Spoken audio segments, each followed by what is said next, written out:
Oh, It's bro, so funny. it's a small world, bro. To be honest, I'm probably going to cut the podcast in from any point, so we may as well just get into it now. But Hey, that's why I tell everyone. I said start filming straight away because Yeah. trust me, the conversation will go like this with me, and you're like, "Fuck, we should have been recording that shit." yeah, You know what I mean?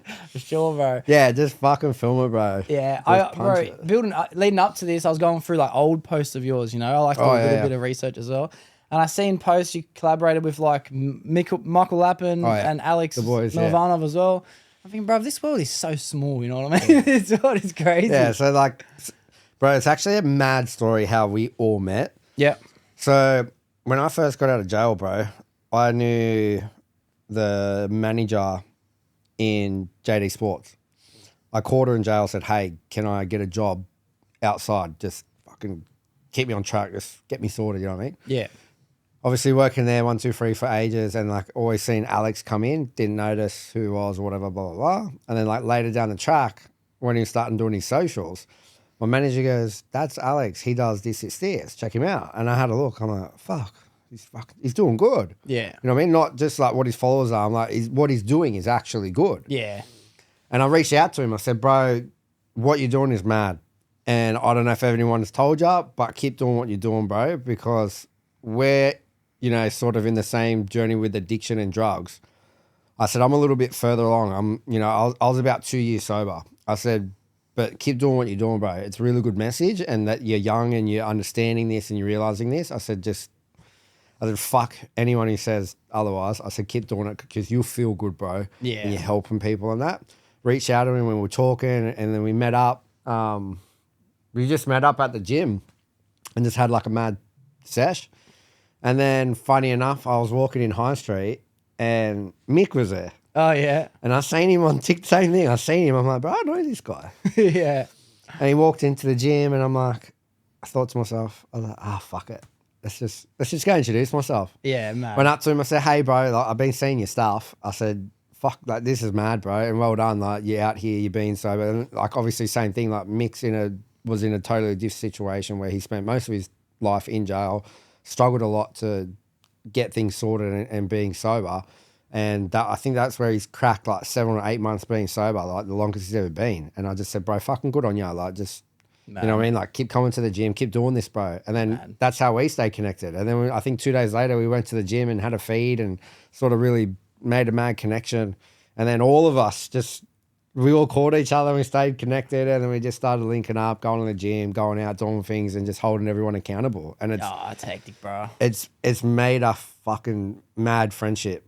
You know, like boys have gone for up and downs and that, and I moved out of the area, and the boys have moved up to the coast and that. And even though they're up there, like we still call each other, check in. We'll still do shit. It doesn't matter. It's just having like the proper mates, like through thick or thin. You know what I mean? So yeah, it was mad how we met, bro. So it's so crazy how social media is kind of what like grew everyone as a friendship. You know what I mean? Like you recognize him from socials, he's popped back up again in your life, and it's like, bro, the power of what the internet can do is crazy. 100%. And not only that, it has its pros and cons, because then you can like meet people and they're not what they seem and they're a bit this and that, which is fair enough. But just when you get to meet someone and like the boys were genuine, you know what I mean? Like they're genuine as fuck. Yeah. We just all check up on each other, and it doesn't matter if you don't talk for a couple of weeks, nothing changes. Like you just pick up the conversation, everything's sweet. You know, we know everyone's doing their thing and being busy and shit. Like it don't matter. There's no like grudges about shit like that. You kind of want that as well, eh? You kind of want the fact that everyone's a bit too busy, bro. If everyone was sitting around with nothing to do, then you'd be like, "Fuck, bro, you're staying still." Yeah, that too. But like, some people get a bit like funny and like, "Oh, fuck, you haven't even messaged me." Like, bro, like, I got shit to do. I got goals. I got aspirations. Like, I see what you're doing. Sweet as, I'm always here. I got you. As soon as you call me and say, "Brother, I fucking need you," boom, I'm there. Don't change nothing. Do you know what I mean? But I don't need a message every day. Yeah. And that's sort of like the friendship that us three have got, where it's like we just pick up the phone, "How you going? Check in, 1, 2, 3, sweet. We'll talk to you in a couple of weeks." And it's all good. Like it's like we're talking to each other every day. Do you know what I mean? Yeah. Yeah, that's the mad thing, bro. It's mad, bro. I love the fact that there's that community, bro. And it's like I accidentally stumbled upon it. You know what I mean? I was already talking to Mick at one point, Then Alex popped up, shot Alex a message, started talking to him, seen them collaborate after. I said, wow, that's crazy, they're mates. Now I've seen you pop up. I think, fuck, that's a hectic story. Bro, you come over, you're like, yeah, I went to school with this bloke. I'm like, bro. Yeah. Shout out to Bomber. Hey, Bomber's name on the wall. I'll get you to sign it, bro. I forgot the last lad, he didn't sign it. I forget every second episode. Bro, I'm going to have to put the Carnivore King on there or what? Yeah, mad. Bro, I feel so bad. I started the wall maybe 30 episodes ago. There's like 10 names on there. Dude, but still, that's a mad idea. Unique, have everyone on there and stuff. Like, that's mad, bro. You know what I mean? And imagine once that's full. Yeah. You know well, I mean? Unfortunately, I'm going to relocate. Oh, yeah. So I'm going to have to have everyone come back on, do another episode. Update, life update, Yeah. goal update. Yeah. Hey, it's not a bad idea, bro. Yeah. You know what I mean? Because it's going to be a few months since you've done all those. By the time you move and that, get everyone back on. Yeah. Give us an update, part 2. Yeah. Yeah, mad. That's I'll get a backdrop, story. but I won't have it on an actual wall. I'll have something I can take with me this time. Yeah. I'll think about it a bit better. I already made the plan to sign, the plan to leave. And then I started saying, hey, why don't you sign the wall? What a dickhead, eh? Oh, fuck. That's All mad. right. Well, bro, I know you from your socials. I was saying to you off camera as well, the alternative lifestyle of health and fitness that I think, to be honest, that's an alternative lifestyle in general. Health and fitness isn't something that most people do. But then to take it to another level of carnivorous choices and, very directional supplement intake as well. Bro, people like me, we just go, give me all of it, bro. You know what I mean? I'll dabble in everything. If I showed you my supplements and my vitamins, you'd go, fuck off, bro. That's too much. I'll fix it. I'll fix it through this episode, all right? You're going to help me work on that. Done. But I know you from that, but I want to get to know the man as well that led up to that person as well. So don't have to go into a crazy depth as much as you want to. Bit about like where you grew up, share with the audience, like, where you grew up, maybe how old you are, things like that. Yeah, sweet, bro. So obviously, I grew up actually in a little sort of, country town in Wallachia. So just out past Mulgoa, like 20 minutes out of Penrith sort of thing. Yeah. And then obviously the most, closest thing around was Penrith, always coming to Penrith, traveling Penrith, school in Penrith. So growing up there. And then what was this Wallachia place like? Was it like land? Like, it's with hectic. like, fucking was there, bro, like, imagine farm being a kid just animals running and around shit? in the fucking bush, like jumping off rocks in the lake and that. If you've all heard of Bent's Basin, like, bro, that was my backyard. Wow. You know what I mean? The closest I can imagine is like Upper Colo. Is that similar or not really the same? Like, sort of, but like even think of like Jelly Bean Pool and that. Oh, yeah, like, yeah. Same thing. It's just like massive creeks, bushes, valleys. Like, bro, that was just my backyard. That's hectic. There's nothing out there. Do you know what I mean? So that was just growing up, just kicking back, cruising, that sort of, on land, country, sort of real relax and that, you know what I mean? Which is mad. I fucking love that lifestyle. And then, obviously shifted into Penrith, bro, getting older, schools and shit like that because it's closer. Dommy's boy. Oh, yeah. Man, St. Dom's. Yeah, Dommy's It's not very boy, often bro. you meet someone from St. Dom's, bro. Like, there's a lot of kids there, but like, I don't barely ever hear anyone that came from St. Dom's, bro. There's a few of us, bro. Still soldiering on, bro. Mad. But yeah, fuck, bro. I was such a bad kid, bro, at Dommy's. I was a menace, bro. Fuck. Yeah. Just running amok. But that's because, like, academically, bro, I wasn't there, bro. Like, straight out. Like, bro, I could not do school, bro. Yeah. Like, couldn't read, couldn't write, I could not just comprehend that style of learning. You know what I mean? Like, I struggled to sit there and read a book. I still, to this day, struggle to read a book. I can't, like, comprehend what it's saying. I can't remember, like, can't focus. Do you know what I mean? Is it a boys and girls school, Doms? Or Nah, just that's boys? just strictly boys, bro. Yeah. I bet that, bro. I never went to an all boys school, but I can imagine it just being like a concoction of just chaos, bro. You know what I mean? Like, Yeah, like, look, it wasn't that bad because at that time, like, when I was young, obviously playing soccer and basketball, so I was basically just playing, like, basketball, and that was the thing that was keeping me there. Do you know what I mean? Like, as fucked as that sounds, but, they had mad footy teams, they had mad soccer teams and basketball teams. So I was just going there, gunning for basketball, playing when I was younger, playing at Panthers for basketball and shit like that. Traveling over to the States, playing, doing tournaments over there. So the whole sport thing when I was younger was my thing, not the academics. But yeah, like we're talking with your knee, bro. Like, I had a knee replacement, so that fucked fuck that. Yeah. Do you know what I mean? Like, and then one, life changes because you're like, yeah, I'm gonna be on the pros. Yeah. I'm being in the pros. I'm being in the pros. This is all I'm doing. I don't need this shit. I'm being in the pros. Yeah. I fucked my knee, and then that went out the window. How old were you when that happened? Bro, I was young, bro. I was like, I think 17 or 18. Yeah, young. I done that. And then prior to that, like, when, like, you know, I was like, fuck, I've got a chance to make it. That would have been like 15, 16. And then, yeah, that happened and fucked it. I did the same thing at 19. I had a knee relocation. What do they call it? When it's like it full came out and fuck, bro. Yeah. I'm saying, what am I gonna do? I'm looking at my leg buckled, bro. My kneecap's out. I'm like, I just punch it as hard as I can, bro. It went back into place because my leg was like sideways too, so I had to push that back.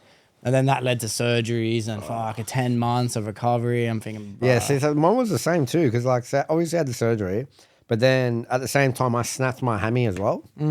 So that was rehab itself. And then with this, they fucked up the surgery. They burnt the shit out of when they made the incision, and they went way too deep. They fucking burned it all. Like, they fucked it up heaps. Got infected. When they tried to stitch it up, it fucking popped open. Oh.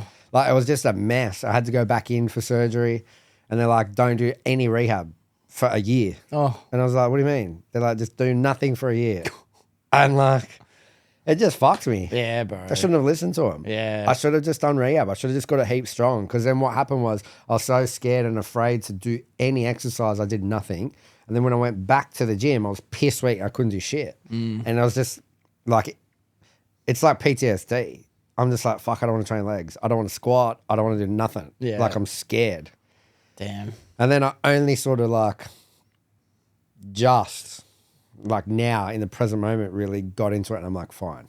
I hope I might take some advice from that and just like get straight back into it too, because I've already got a little bit of PTSD from this recently. Like, I'm thinking I'm scared to squat, I'm scared to lunge, I'm scared to walk, bro. Yeah. So yeah, I'm gonna have to just beat that fear. Yeah, you're doing mad already, but so I think whatever you're doing now is good, bro. Just don't stop. I think just rehab, do your research, recover, look at, you know, alternative practices. yeah. That are gonna help, bro. Like, yeah, just I've seen so many things that you can do. Like, people, like, if you look at the guys in the NFL, the NBA, NRL, bro, you can see these guys do full rehab within 3 or 6 months and they're back playing. Sometimes they get better. Yeah. Do you know what I mean? Like, they get stronger or quicker. Like, it happens in such a short period of time. So. Someone in the NRL just tore an MCL and they've only got 4 weeks off and they're back again. That's what I mean. It's like, yeah, it's not too bad, bro. It goes down to like what your protocol, bro. So yeah, 100%. So what'd you do in this time off? If you went from a lifestyle strictly, you know, focused on training and getting ready for basketball and playing games and stuff like that, and they've told you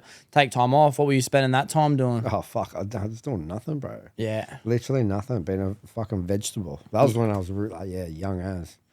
But then obviously time goes on. You know, left school, get a job, all that sort of shit. You got no goals, you got no aspirations. You done shit at school. Yeah. And that's the time where they're sort of getting you prepped to go out in the real world. I was fucking running a mark and just did not care or really think much about it. So when I went out there, I was lost as fuck.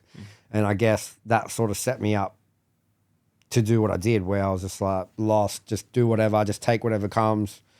Fucks with your mental health. And then I guess, you know, who I was hanging out with and where I was living at the time. I ended up moving out into Liverpool. Look, it's not the best area, especially for, you know, like drugs, party, all that sort of shit, that whole scene. So I was living there, and then fuck, bro, my place is turning into a fucking party central. Yeah. I lived in the, you know, they call them the towers, but there's 2 massive apartment towers smack bang in the thing. I was living in the penthouse, bro. So like, it was just a fucking concoction for disaster. Oh, Do you know what I mean? COVID hit. It was getting like pre-COVID and shit. No one could work, stay home, fucking getting on the gear. Like, I was just like, yeah, fuck it, everyone come on and party.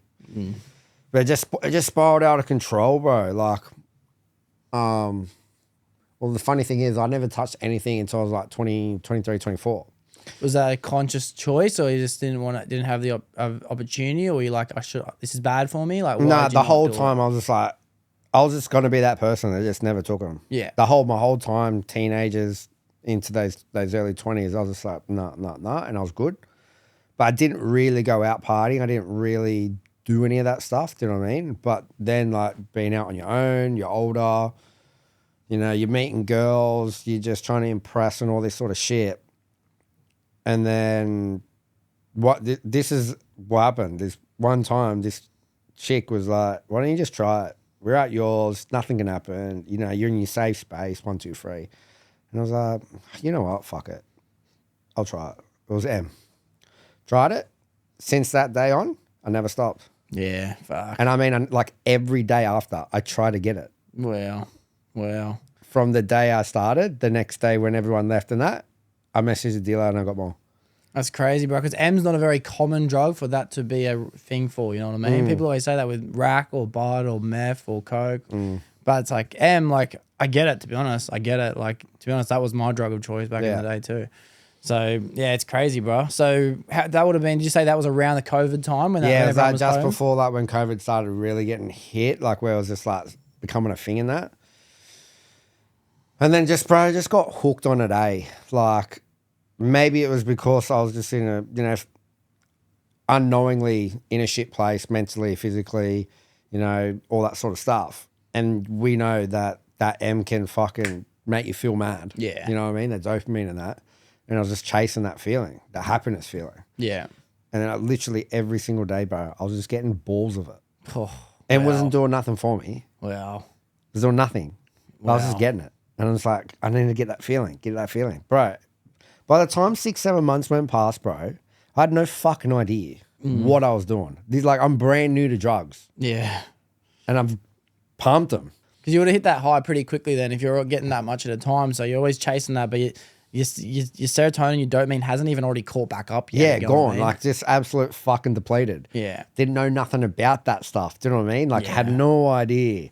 And then, like, bro, it just escalated. And I was like, fuck it, I'll try rack. Started pumping rack and MDMA together. You know what I mean? And then just fucking got out of control, bro. Like, started meeting heaps of people in that scene, started having more parties, started trying to impress more people, and just kept fucking doing it, bro.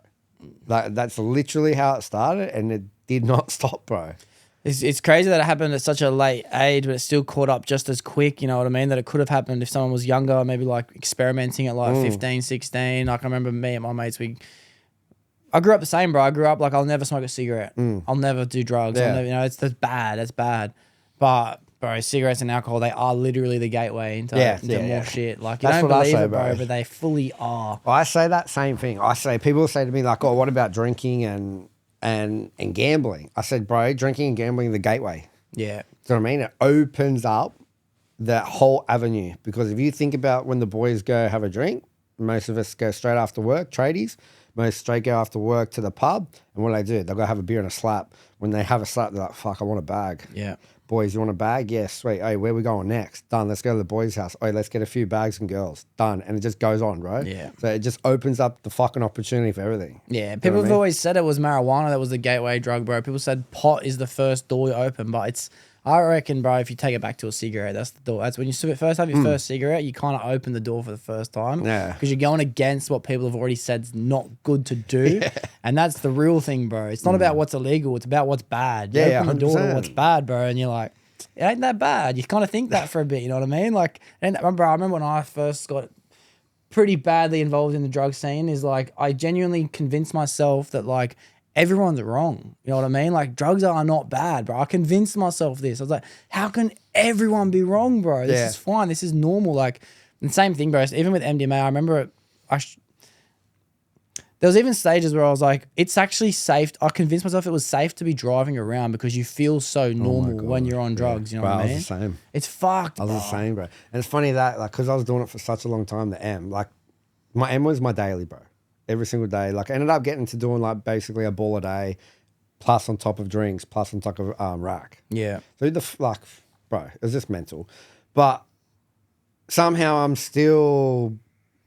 I'm not saying I'm driving around the fucking everywhere, but I'm saying like I'm still managing to go to the shops, fucking getting food, like just being a fucking cooked cunt. Yeah. And you just, bro. Like, And what about when it came to going to sleep and stuff? Obviously, you would have had trouble. Did you ever have to take prescriptions and stuff like yeah, that? I was pumping them. Yeah, pumping the fuck out of what them. what a concoction that is. Man, again, wasn't even really sleeping. It was more just like, I'm gonna tuck myself in bed, close my eyes for a little bit, and I'm just gonna get back up. You're like, if I just stay completely still and I'll don't save move a energy. muscle, Yeah. I'll save energy. minute. That was my thing. It's like, I'm not sleeping. I'm just gonna save energy. I'll get up and I'll get ready to go, and then like straight onto it. because you're like, it's basically sleeping. Yeah, you know? it's just resting. I'm just getting my heart rate down, resting a little bit. I'm good to go. Bro, Yeah. I had my bedside here. I had a plate there. I had a plate on the floor, bro. Oh, that's bro. how I slept. Yeah, that's Bro, I got a wild. king bed and I just got a plate on the floor. Notes. Straight into my fucking ensuite. Fucking doors open just in case I need to fucking vomit, sick, shower. Yeah. Bro, it's just... And what about the people around you in your life at the time? Were people like concerned at all, or were people like so involved in the same lifestyle you were that it was normal for everyone else as well? I guess like normal for everyone else, still in the same scene and that. Like, yeah, they were still a concern because they like, you know, like these people were doing this, you know, way longer than me, you know, socially, you know what I mean? Not saying it's good and I'm not saying, you know, but I'm just saying like they were doing it, you know, raves and parties and whatnot, but not during the week. Had more experience than me, and they were coming up to me and going, bruh, you know you're doing what, like, how the fuck are you alive? Like, you shouldn't be doing this. You're only, you know, 1 year, 2 years into it. How the fuck are you doing this much? I don't know. It's just so normal now. What do you want to do? And I'll be sitting there like a cooked cunt, chopping up, fucking doing my lines, and they're saying this, and I'm just going, fuck, is it that bad? Do you know what I mean? Like, am I really that bad? So was it their wording and the way they were saying things that made you kind of look at it for the first time, or were you already thinking this is a bit much? I guess it gives you like that, just like that split 2 seconds just to be like, fuck. And then you're just like, yeah, okay. Yeah. Do you know what I mean? Like, you're so fucked up on drugs, bro. You're not having a clear thought. But sometimes like there's just a split second where I'm just going, bro, relax. And then back to it. Do you know what I mean? Like, it's tough, bro. It's real tough. You're not thinking clearly. We know drugs can, you know, it's a mask, bro. It masks your personality. It takes everything away from you, bro. So yeah. It's a thought that I've had recently, bro. And it's almost like from the very first time, like, you know what it's like? You grew up telling yourself, I'm never going to do it, right? It's like from the very first time you agreed to do it, I think to myself, like, for a while, like, why did I agree to do it in the first place? You know, if I knew it was bad, yeah, there was influencers, the boys were doing it, there was girls, I was out, parties, like, but at the same time, what made me remove that thought of I don't want to do it? That's the most important thing. If you're already going down that idea of like, this is bad and I'm going to do it anyway. Yeah. You know what I mean? It's like you're kind of setting yourself up for disaster. Yeah, bro, 100%, you know? bro. And it's so, you just don't know what you're doing at the time. And I understand what you're saying, bro, because I walked definitely not to an extent in which you say you went down it, but it's like I walked a similar path in a sense where very quickly onto the scene. I think I did drugs the first time at like 19 or something like that. And bro, by the time I was 20, I was fucked. Yeah. Bro. Like it just took control. Like, Yeah. And I thought it was normal, bro. I thought this is just what you do. Everyone's wrong. Drugs are safe. Drugs are fine. Drugs are fun. And it just became my fucking personality, bro, before I knew it. Yeah, it does. It changes you, it changes your personality. It takes over, so to speak. Do you know what I mean? But you don't realize it. You don't get that chance to like pull away. Do you know what I mean? Like unless you get sober. Yeah. Especially when you're doing it every day and it's just such a normal thing. Bro. Especially and it's like it's worse, bro, because you also look for the people that do it as well. Of course. They don't just come around you. It's like now you're creating your environment. Yeah, like you fucking. How can you get away from it? How can you say otherwise when if all you're doing and your mates are around you, you're just doing it? Yeah. Like it's normal. It looks normal to them. They're doing it. It's normal. Like, Yeah. Unless I can imagine there's so many people right now in the world right now that are still in this cycle. And the crazy thing is, bro, they don't even know it. Yeah. You didn't know it. I didn't know it. Like that's an unfortunate truth, bro. It's like you don't know what you don't know. Yeah. People that, yeah, it's crazy. So then what did that, you said you were in that cycle for a couple years, and how did that end up? You know what I mean? After this much time, and you said you were scattered, but you're still managing to go through your everyday routines and things like this. I did the routine. There was no fucking routine. The routine was rolling a note, bro. Yeah. Fucking, that was the routine. You know what I mean? Give me a note, give me a plate, let's go. Microwave, ding. That was a routine, cuz. Yeah. Apart from that, yeah, like nothing, bro. Life was fucked. Scattered, stayed in the house. Bro, never come outside, didn't see fucking daylight. Do you know what I mean? Like it was putrid. Mindset was fucked. Mental health was fucked. When it got to closer to the end, before I got locked up, that's when it started to really get to me and really hit me hard. Because there was days where I was absolutely a fucking fried unit. Try to take my life heaps, try to hang myself, fucking nearly try to jump off the balcony. And I lived up on the top. This is when I moved again back in at Penrith. I lived on the top floor, same thing, try to jump off the fucking balcony, try to hang myself, try to OD on fucking Xannies and that. Like, I just had enough. And it was just a fried cunt. That's when it, that's years of taking it now and it's caught up to you. And you just are not thinking. Like, bro, I was like literally at war with myself, like mentally talking to myself all the time, just going, fucking, you're done, cuz. Like, we're doing it. It's game over. You've had enough all the time, bro. I was just fucking battling myself. And then, yeah, it just got so bad, bro. I fucking used to call my mates and the mates that I was doing it with, because at the end of the day, it doesn't matter how we were. Like, when we were like that, everyone would be like, fuck, like, we know what you're going through, sort of thing. Everyone's on sort of different levels. We're stuck in that lifestyle. We're fucking on the gear. But when it hits you hard, everyone sort of knows what it feels like. It's pretty fucked. So I used to call them and like come check up on me and that. Like, they'd come check up on me, make sure I'm okay, make sure I just fucking lay on the lounge, don't do anything, don't hurt anyone, you know what I mean? Yeah. So it was good to have that support. Doesn't matter where we were, how we were, no matter we were doing the wrong thing, right thing, still had that support. So it's, grateful for that. But it was just fucked, bro. That's when it hit me. Mm-hmm. That's when it hit me hard, bro. Fucking having those conversations, like going, bro, that's it, done, time's over. That was tough, bro. And that was, the toughest one was like just a couple of weeks before getting locked up. I remember calling one of my mates going, bro, I'm done. I'm over it. Just try to hang myself. That didn't fucking work. That's fucked up. I said, can you just come over? Come over and just chilled out. And then, yeah, basically 3 weeks later got arrested, which was a blessing. Thank fuck. Do you know what I mean? Mm-hmm. It was a blessing, bro, because that conversation, I was like, if I do not get in trouble, I'm going to be dead. Because look at what I was already doing. Do you know what I mean? I was just like, fucking save me. I guess in a way it saved me, you know what I mean? Got me sober, bro. Getting locked up. Got me away from everyone. Got me away from all the gear. Did just under a year in jail, but the first month and a half I was either in like a COVID wing, isolation, hospital unit from detoxing, fucking in the hospital before I got arrested for a week. So like that first transition period, bro, that got me fucking sober. Wow. And that was the first time of me getting sober in fucking years. Wow. You know what I mean? So, and do you think that going to jail, right, if you're having these conversations like, just weeks beforehand, do you think that you were kind of setting yourself up in a way to go to jail because you knew that's what you needed in a way? Or was it just like coincidentally? I don't think so. It happened because I was just doing, you're fucking consumed by the drugs, bro. When you get consumed by the drugs, you got a lot of money owed, debt and shit like that. So you fucking start selling it, and that's how that happened. But maybe it was subconsciously, who knows, bro. But it fucking was the best thing for me. Do you know what I mean? And I've said it every single fucking podcast I've ever gone on. Because, bro, I wouldn't be here, bro. Like, straight out. Like, I wouldn't be here.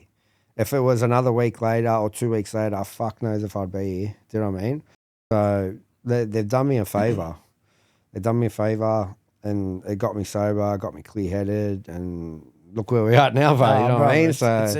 It's beautiful because it's actually a very rare story. You know what I mean? And you've showed the example of what I think jail is actually meant to be, and that's rehabilitation.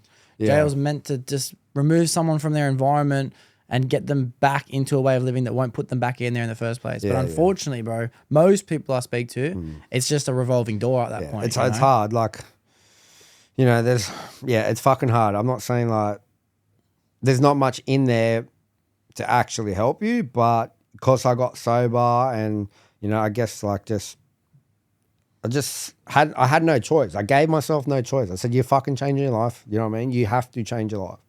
This is the the gateway for you and the opportunity for you to change your fucking life. And if you don't do anything while you're in jail, you're not going to fucking change your life. So do something in here.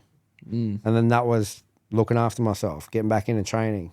You know what I mean? That's how all this sort of really began. So having your experience in jail, do you think that many people have that mindset going in? Do you think many people think to themselves like, fuck, I gotta fix myself up, bro? Or do you think most people are not? Bro, there's a few boys that do. Whether they can do it or not is a different story. Some people, you know, not as mentally tough and strong. There's other factors as well, whether they can, you know, their detoxing process, or, you know, do they get back involved with it, you know, because it's still in there, bro. There was opportunity every single day for me to get back on the gear. Okay. Do you know what I mean? Yeah, it's not like it's hidden from you. Yeah. It's there. So yeah, I think everyone's journey in jail is different. You know, whether you got family, kids, all that sort of shit, bro. It plays on you, you know what I mean? You see the boys fucking going off on the phones, you know, to their partners or this and that. Like, there's a lot of shit that can just switch like that real quick. But I don't know, bro. Just something switched in my mind. Something just fucking switched. It fucking was instant too. You know what I mean? Like, I guess being sober and just, bro, I say it, like I looked in the mirror. I didn't get to look at the mirror in the mirror until like at least a month into it, because I was all in these fucking isolation cells and that. And mind you, when I got arrested, I got fucking bashed. My face was fucked up. Didn't even know what I looked like. And then I look in the mirror and my face was fucked. And this is after a month of getting arrested, so it's still must fucked. Have been pretty beaten, bro. Fucked. Wow. Fucked. Wow. Like, still black eye. It's all bruised, cuts up here, cuts here, like fucked. Wow. Was this from the cops? Yeah. Fucking hell, bro. I got absolute smash. I got put in ICU. I got put in ICU. I was unconscious for 4 days, bro. What? Yeah. Bro, how did I not hear about this on the news or something? Yeah, bro? it's not on the news, bro. I got absolute fucking belted. But that happened, and then not seeing my reflection in that, let alone not seeing, I guess, yourself sober. You know what I mean? Haven't seen yourself sober. You haven't had a real look in the fucking mirror. And that was my moment, bro, when I seen that. And it all hit me, bro. Looking at how I looked fucked, bashed, skinny as fuck, looked sick, drug sick. It all hit me, bro. And I'm just going, what are you doing, cunt? You know what I mean? And I swear to God, bro, I looked in the mirror for fucking like 20 minutes. It like wigged me out. You know what I mean? It's the first time you're really seeing yourself, and you're just going, what's happened? What are you doing? Why are you here? How'd you get to this point? Damn, bro. It's a confronting conversation to have with yourself. Yeah, bro. it was full on, bro. Like, and I was just like, bro, like it sunk me a bit. You know what I mean? I was just like, all right, what are you going to do? What are you going to do in here? You don't know what's going to happen. You don't know how long you're going to be in here. You don't know. But at the moment, all you know is you're in here. What are you going to do in here? What's going to be the difference? What's going to set you up? What's going to get you in a good routine? What can you do today that's going to start making things work for you? And I was like, I'm going to get back into training. Perfect starting point, eh? You know what I mean? I got to get back into training. And yeah, I hadn't trained for like 5-6 years because you're just a fucking mess. So that was it. I was like, I got to get back into training. I got to fall in love with this shit again. Do you know what I mean? If you're going to be in here for a few years, let's be a fucking animal. Do you know what I mean? And that's something just flicked, and I was like, fuck it, let's go. And how old were you? How old were you at that point? Ooh, 27? Yeah. Yeah, 27, bro. Mm-hmm. So 32 now.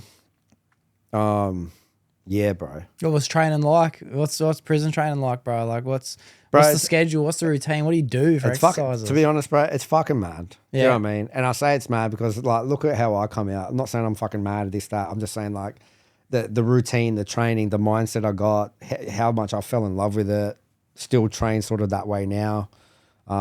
It's such a useful tool.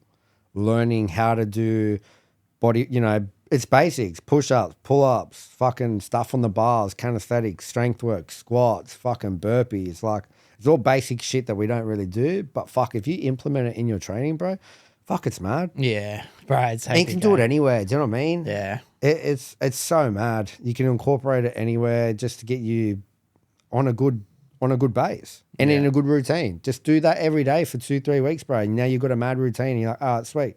let's step it up a bit. Let's go to the gym. Do you know what I mean? Yeah. And that's all I did, bro. That's all we ever did. We just smashed fucking burpees, bro. Like we're doing like 200-300 a day, just pumping them. That's hectic. Do you know what I mean? Like we Yeah, got to that hectic. point, like obviously later down, but bro, when I started, I couldn't do shit. Yeah. I knew heaps of the boys in there, and they're like, "Come on, bro, like just you got this. Just keep coming every day, bro, and just do what you can." And I'm like, "Bro, I can't do this, cuz." I'm like, "I can't do this." He's like, "Bro, come on, bro." I'm talking like 5 push-ups. Wow. My arms were buckling. They felt like I just lifted fucking weights for years. You know what I mean? Like Yeah. I'm doing squats and my fucking thighs are burning. You know what I mean? Like it was fucked. That's hectic. It's like fucked, bro. And I'm just like, bro, like you used to be able to do this shit. You used to play sports. You used to kill it. Do you know what I mean? You used to run fucking 10 seconds flat in a 100-meter sprint. Yeah. What the fuck? Yeah. You can't do 5 squats? Bro, it hit me, bro. It sounds like you had a bit of a good community in a way then in jail with people that motivating you keep going, bro. You got this. Yeah, strong nah, trainer. it was sick, bro. Like, I guess I was lucky enough to know enough people everywhere I went, you know, whether it was from school or just outside. Bro, and they were mad. Do you know what I mean? It's all I did. Every time I went to a new jail, I was just like, who are the boys that train? They're like, them. I'm like, sweet. Can I jump in? Yeah, let's go. Bam. Mad.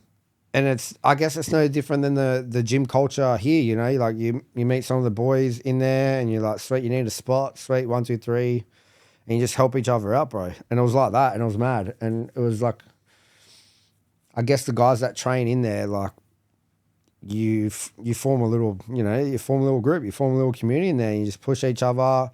You let you know what time the next session is on tomorrow, what time we're doing the cardio in the afternoon. Like it's mad, bro. It keeps you fucking going. It's sick, bro, because it's like when you start working on yourself, right, and you put your mind towards something like betterment, you know what I mean? Yeah. Even if betterment is just gym, training, growing, getting stronger, fitter, faster, it's like that energy ripples off you, bro. And that's why gyms, everyone's so nice and helping and, oh, bro, I'll help you get that. Come on, one more. You got this, you know? Bro, there's guys that like I never spoke to before. They need a spot. I'm thinking about making a skit video, right, on Instagram where it's like someone just says, can I have a spot? And you're like, yeah, whatever. You give them a spot. And you just give them a little like, come on, bro, you got this, one more. And it's like best mates, bro. You know what I mean? Like, bro, you should say, bro, people look at me weird, even my mates, when I do it. Because I don't know what it is, right? But I've been going, since, you know, coming out, and I've just been all going to the gyms. And I just like, it's like, I'm just doing my thing. I look around, I can see people lifting weights. Girls, guys, it don't fucking matter. I look at them, I'm like, sweet, they're training hard, mad. They're lifting hard, mad. Oh, fuck, they're about to lift heavy. I'll just go straight up to them while they're lifting. Even if they've got fucking headphones, I'll just get in the spot position. I'm like, fucking let's go, cunt. nah, you sick cunt, bro. That's so mad. Do you know what I mean? That's so And they'll mad. lift, and then take it off, and you'll be like, thanks, bro. Bro, I've got to start doing that more, Do you know what I bro. mean? And it's mad, That's bro. a fucking nice thing to do. You meet people, they might not feel comfortable. Maybe they are comfortable in the gym, but you've just reassured it. You're going, sweet, bro. If I'm ever here, let me know. I'll spot you. And he goes, yeah, sweet, me too. Anyone, every time I do it, bro. And it's mad. You're making new connections. You make just having that little connection with someone, bro. You know what I mean? Even some of the girls I've seen, and this is not even being creepy. This is just because I'm passionate about health and fitness. Chicks will, bro, I'll see this chick picking up some 12-kilo dumbbells, bro. It's pretty fucking heavy for a chick. You know what I mean? And she's doing shoulder press, and she was like, she got it, but she was struggling. And I just went over. I said, fucking let's go. I literally said that. There's no difference between the guy and the girl. I said, fucking let's go. And she's like, what? I said, let's go. Let's lift. And she'll lift. And she finished. She goes, thanks so much. Like, guys don't ever really help me. Bro, that is so motivating. Yeah. Dude. That is crazy. That made me feel good, bro. That too. Do you know what I mean? And it's just like letting them know, like, fucking train hard. You're doing good. You know what I mean? Like, I would like, you give out what you give out what you want back. Do you know what I mean? If I'm about to fucking pump a mad set, and there's other, you know, Jack Ladd, and he goes, fucking oath, bro, let's go, spot you. I'd be like, fuck yeah, let's go. You're like, what a sick cunt. Do you know what bro. I mean? Like, fuck Be the yeah, sick I'm going cunt to bust you out want. another 5. Yeah. Do you know what I mean? So, be the sick cunt you want in your life, bro. That's a mad mindset. That's like, so yeah, bro, I do it. I don't give a fuck if the cunt's a bodybuilder. He's massive. Like, I guarantee if you went behind him and go, fucking oath, cunt, let's go another 3. The cunt will bust out another 3. Yeah. Do you know what I mean? Like, Yeah. So yeah, bro, it's mad. And and you're saying there was that culture in jail. Yeah, yeah, bro. You know what I mean? Like, I'd be fucking dying. He's like, no, bro, another 5, another 10. Let's go. Keep going, finish. And you just build it, bro. And then by the time of it, bro, I was just pumping the classes. I was like, I was just going, let's go, lads. Let's fucking pump them. You know what I mean? I was mad, bro. Did you have access to, because I don't know what jail's like, I haven't been in jail. Is there mirrors and things like this where you can see yourself regularly? Or once you first seen yourself the first time, is there mirrors and stuff where you can see yourself grow? Oh, you can see your reflection, some like the glass windows and that, but like you've only got your little fucking bathroom window. Okay. You know what I mean? Not much. Did you notice changes in yourself bar over time in there? Not really. It's probably a bit hard in there. And obviously, you know, photos and pictures and shit like that. But once coming out, like I still stuck to the same routine, bro. So I was still on house arrest for 2 years. I trained the same way, bro. I stayed at home, did my burpees, my push-ups, my body squat. I did the same shit. That's crazy, the same routine. I can't imagine doing that at home, bro. Yeah, I don't know, bro. It just fucking, I was just so driven, bro. Do you know what I mean? I was just like, I'm not fucking losing. Mm-hmm. Do you know what I mean? Like I just, bro, even now, and I think, you know, we'll talk about it, incorporate it into the way I eat. I have this mentality now. It's like, you're not losing, cunt. There is no other. Well, do you know what I mean? Yeah. And training the same way at home, doing that same shit, fuck, bro, set me up mad. Like, it just got me in such a good routine because I haven't stopped. Like, that routine from there back out here has stayed.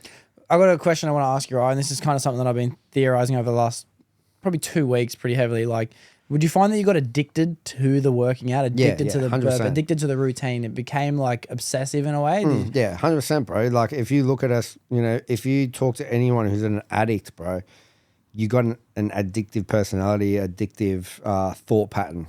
Okay, I will get addicted to something. It's in me. Mm-hmm. I've proven it. You know what I mean? Yeah. Well, I've proven it again now into fitness, my routine. Like I have to have it, bro. Because if I don't have it, I feel fucked. I need it. Do you know what I mean? So we have that addicted mentality and that mindset, that personality. So yeah, that's what I've done. I've shifted instead of bad habits, good habits. You know what I mean? Yeah. Training, nutrition, your lifestyle, your patterns. It's addicting, bro. You know what I mean? Mm-hmm. Yeah. That's mad, bro. Because I've been thinking about it a lot. I even tried to discuss it with someone last night. Like an addict is very looked at in society like a bad thing. You know what I mean? An addict has a bad light on them, which I get it because you're usually referring it to someone who's addicted to the wrong substances. Yeah. But I think honestly, and I really mean this, an addict is a fucking lucky person, bro. An addict is a blessed member of society. Like people look at it wrong, but people look at ADHD in the wrong light as well. You know, kids in school that have ADHD, teachers think they're a menace. But in other countries, addictive, attention deficit hyperactivity isn't a disorder. Yeah. It's actually a gift because 100%. They can focus on many things at the same time. Because if you look at it, bro, you look at any of these guys, you know, addicts, ADHD, put it to use instead of if it's a negative thing. When you flip it and put it to use, bro, they kill it. Oh, dude, that's exactly my point, bro. They I've fucking been thinking smash about it. that hard. Do you know what I mean? Yeah. Why do they smash it? Because they're fucking going all in, bro. So, I really think if someone can identify in themselves that they're an addict in whatever way it might be, bro, because like now social media has given great platforms and opportunities to lads who have turned their lives around from something to someone else. And it's shown that you can go from a life in addiction to a life of progression. You know? 100%. Which is an amazing thing. It gives a lot of inspiration. But I think if anyone found themselves addicted to food or scrolling on their phone or fucking jerking off, bro, porn, whatever. Porn, sex, fucking drugs, you name it, bro. They're bad habits. Okay, sweet. You still got the addiction. Let's swap it out. Let's make it useful. Put it into, you know, something that's going to be fulfilling and purpose driven because you will kill it. Yeah. Do you know what I mean? Yeah. People need to think to themselves like, bruv, I'm lucky to be an addict. 100. Yeah, let's choose the right thing. Yeah, put it in the right way. Put it in the right direction. You'll kill it. Let's get addicted to making money.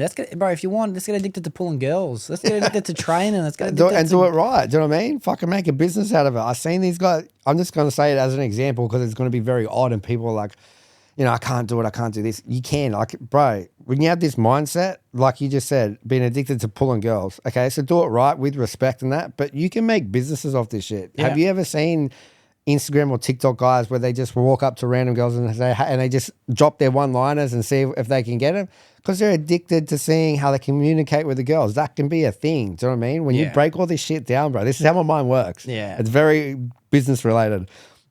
Turn that into business. That's a good thing, bro. Yeah. Now you're putting yourself out there, making self-confidence, learning how to talk to girls, being respectful, showing other people that it can be done. Like, do you know what I mean? Dude, I think that if you do dedicate yourself to something, right, and if you accidentally become addicted or you make yourself become addicted, whatever the choice is, right, you become enthusiastic about it. And I heard someone break down the word enthusiastic on a podcast last night. Enthusiastic means like, it's a play on the word enthusiastic, which means God, and means like with. So it means to be with God. It means to like chase your purpose. Enthusiastic is fulfilling. It fills you up. It's your cup. It's your drive. It's your fucking passion, dude. And it's like if you're chasing your passion, the money will follow. Like, that's just a rule of the life, bro. 100%. But not only that, like, you know what?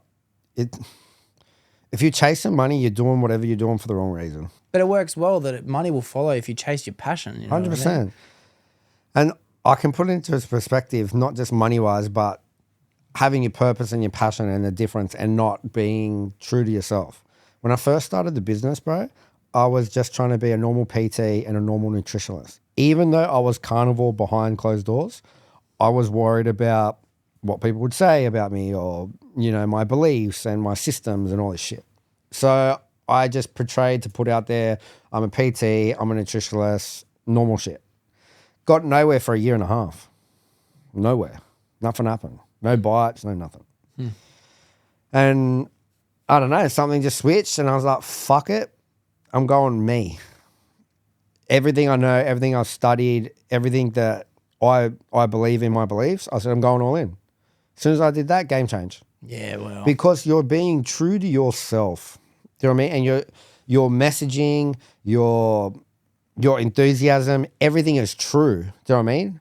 It's like me. Talk to me about, I don't know, fucking a carb diet. I can't give you much info. Talk to me about carnivore. I won't shut up. Yeah. And I don't have to think about it. I'll talk underwater about it because I know exactly what I'm talking about. Like I live and breathe it, bro. Do you know what I mean? So your messaging, your purpose, the meaning behind it is 100%, bro. Do you know what I mean? And it makes such a huge difference. And people can tell, bro. Real recognize the real, you know what I mean? If you see someone online who's like just given the same standard information that they got off another video that they're not even that concerned about. Like it might be someone who just does generically overbroading TikToks or Instagram reels about every subject in the world. You know what I mean? Yeah. You think to yourself like, shut up, bro. Yeah. They're just trying to jump on this and that. And but when someone's passionate, bro. Yeah, 100%. I love finding niches in Instagram where someone like builds Lego. You know what I mean? Yeah. Like this guy bro. I remember there was this girl, Sophie Lightning or something, I think her name was back in the day on TikTok. She was a Nerf gun enthusiast, bro. She loved her Nerf guns, and I think that's hectic, bro. She loves that shit. You know what I mean? Like, how do you con someone into doing that? Like, they fucking love it, bro. And she made business off it. Yeah. She flew around the world for it, bro. Because she loves what she what she does. It comes, bro, because you're being so genuine behind your messaging and what you're producing is authentic, bro. Yeah. And people see that and they're like, whatever service they provide, they will get that money because you're all in, bro. Yeah. Do you know what I mean? It's real, bro. You're given such a good product or service of you, face value, over delivering. Like, of course they're going to pay for it. You're all in it, bro. It's you, whether you get paid or not. Yeah, it's so hectic, That's the difference. Oh, there's a little bit of chunk of time there I want to get to before the carnivorous lifestyle because I want to pick your brain a lot about it. But from you got out, you stick to your routine. How long did you say 2 years? You were on house arrest 2.5 years, bro. Nice. And then how long before you started to work? Because you were obviously working on your fitness but how long since you started working on your diet? As soon as I come out of jail, it was unconsciously deciding to go carnivore. And what I mean by that is, what was that, 2021? Wasn't really a thing, 2022. Like, it wasn't really on socials, not that I noticed. Yeah. Didn't really know carnivore, diet was a thing. We didn't even really have the Liver King yet, I think, Like, that was 2022, I think. The Liver King came out or something like that. I think around his era, right? So, just from studying, bro. So, obviously, I studied naturopath, nutritionalist. But the way I was studying was a lot different. I was really interested in African tribes, old ancient tribes, just their living practices, island people, Africans, Aboriginals, just their natural practices, okay? Because I was always looking at diseases. Why are we getting so unhealthy diseases, where they come from, all that sort of stuff. And then this is post-jail, right? Yeah. And then just basically when I come out, I just started finishing off my studying because I had so much time at home. And then it just started to click to me. The dots started to add, going like, bro, look at how they ate and their lifestyle, and these guys are still doing it and they're not sick. They don't have cancers, bro. Like, they don't know none of that shit. They don't even know what the fucking cancer is. Why is that? It's the way they're eating. What do they do when they go eat? They go hunt. How often do they hunt? Every day. Do they eat all the time? No. What do they eat when they hunt? The first thing they do is cut the carcass open and eat the organs. Oh, well. Do you know what I mean? Yeah. And if you go look at that, they'll be like, oh, fuck, they actually do. And we as a Western civilization, we eat the muscle meat, right? They give the muscle meat, like, they look at it like scrap, or they give it to their fucking hyenas. For real? Yeah, they eat the organs first, bro. Wow. You'll see, and they'll cut up a thing straight away. They'll sit around, eat the heart, the liver straight away. Wow, Instantly. I right? never even thought Then of that. whatever's sort of left and the muscle meat, they'll chop up, pack it, bring it back to the tribe, spread it out, and whatever's left, if they've got the dogs and shit, they give it to the dogs. And that's like rations now. Yeah, do you know what I mean? But the organs are their gold. That's so when you start, crazy. so when I started looking into this, bro, I'm like, fuck, this makes sense. I'm eating meat. Bro, and I just started eating meat. And did you quickly cut out everything other than meat? Like, Bro, it was like instant. I was like, I'm eating meat, done. wow. Kangaroo, breakfast, lunch, and dinner. That's it. Yeah, That's all I did, bro. And by the time like I realized, it was like 6, 7, 8 months went past, and people started questioning me, like, well, what do you mean you only eat meat? I only eat meat. And that's how it sort of began, bro. Wow. Just because of how I was studying and looking into it. And I was like, fuck it, I'm eating meat, bro. So if 6, 7 months have already gone past before even people were aware that you were doing it, this is just you in your ones, in the just zone, research and almost self experimentation in a way, right? Did you feel any of the things that I hear that come up, which I've experienced myself, right? Like lack of energy, like, because I'll give you an example. One of my mates, he's been on pretty much an animal-based product diet for about almost 90 days in a row now. He's doing great. Shout out to Del. He's killing it. Mad. And he's slowly incremented things like a bit of honey. He'll have like a little bit of Greek yogurt every now and then, things like that. But it's basically just meat and cheese and eggs. So I was like, fuck it, I'll give it a go with you. Why not? I'll try and go 4 weeks. Yeah. I got 2 weeks into it and it was just steak, beef and eggs. Yeah. All right. On the 14th day or 15th day, I fainted, bro. Fuck yeah. I fainted, bro. And I was at work and I said, bro, I got to get a feed. I got Hungry Jacks. I said, I'm gonna die. I'm gonna die, bro. And that was it. That was my 2 weeks ever of meat only diet, no carbs. And You know what? I'll give it to you. You went all in and fainted. That's not bad. Oh, bro. That's 100% in. I exaggerated. I did dizzy, fall over, Yeah. got myself back up and went, bro, I'm going to vomit. Like, walked across the road. Bro, I got a Hunger Tamers box, Sunday, Coke, Fanta, Went all chips, nuggets. Bro, free burgers. Oh, bro. So, and to be honest, that's against my main lifestyle choice. My main lifestyle choice is a lot of fruit. It's a lot of steak, a lot of eggs. That's pretty much all I consume. Yeah, Steak, yeah. eggs, cheese, things like that. But I really enjoyed the idea of meat only, bro. But the low energy got me. I think, so with me, you know what, like a lot of people ask me this, I didn't experience nothing, bro. Whether that's because I was blinded because I was so driven, I don't know. I can't remember. Yeah. But nothing, for me, bro, I was just like, Yeah. Okay. do you know what I mean? Mm-hmm. I don't know. I was just in a fucking zone. I guess you picked your drug of choice, which was meat, bro. You know, that's like, to be honest, once you find that drug of choice, like sometimes me, it's sugar. Sometimes like all I want 365 is candy, bro. You know what I mean? I got to break that habit. Yeah. But to find like, to put meat all in, bro, maybe I guess it was so distracting in a way that like nothing else mattered. Eh? Yeah. Yeah. I just feel like, bro, I was in such a mad headspace. Like, I was just fucking locked in, bro. Like, to this day, I still say, like, bro, my mindset is like, bro, I'm on point with my mindset. Do you know what I mean? It's just on lock. And I think that was the same. And a lot of people, like, how did you transition? Bro, I don't fucking remember. I was just going all in. Yeah, that's hectic, eh? I cannot tell you did I feel dizzy? No, I don't remember ever feeling like that. Did I ever feel like shit? No, I was still training. I was training with Danny Snyder at the time. He was my coach, just pumping the sessions, fasting heaps. Even he was going, bro, how the fuck are you doing this, bro? He goes, you come in here, it's fucking 7 in the morning. You're not fasted. You've been fasted for like 20 hours. You've only eaten meat, and we're just pumping the shit out of your legs. He goes, most cunts would vomit just in the session I do, and you just soldier it on. And I'm like, I don't know, bro. I'm just fucking... You're loving it, bro. I'm here, bro. You know what I mean? Yeah. I'm here for it. Let's go. You know what I mean? So, yeah, that adaptation phase, bro, I didn't go through. But exactly what you said, it's very normal. It's very common. And that's where, the education and just knowledge of how your body responds and what to do when those things happen to confide it, really, bro. All right, because I'll use this opportunity then because I'll go. I want to give it another red hot crack. You know what I mean? I know that I can at least go 15 days. Easy. So at least I know I can go 30. You know what I mean? You're doing a month. I can double what I can do.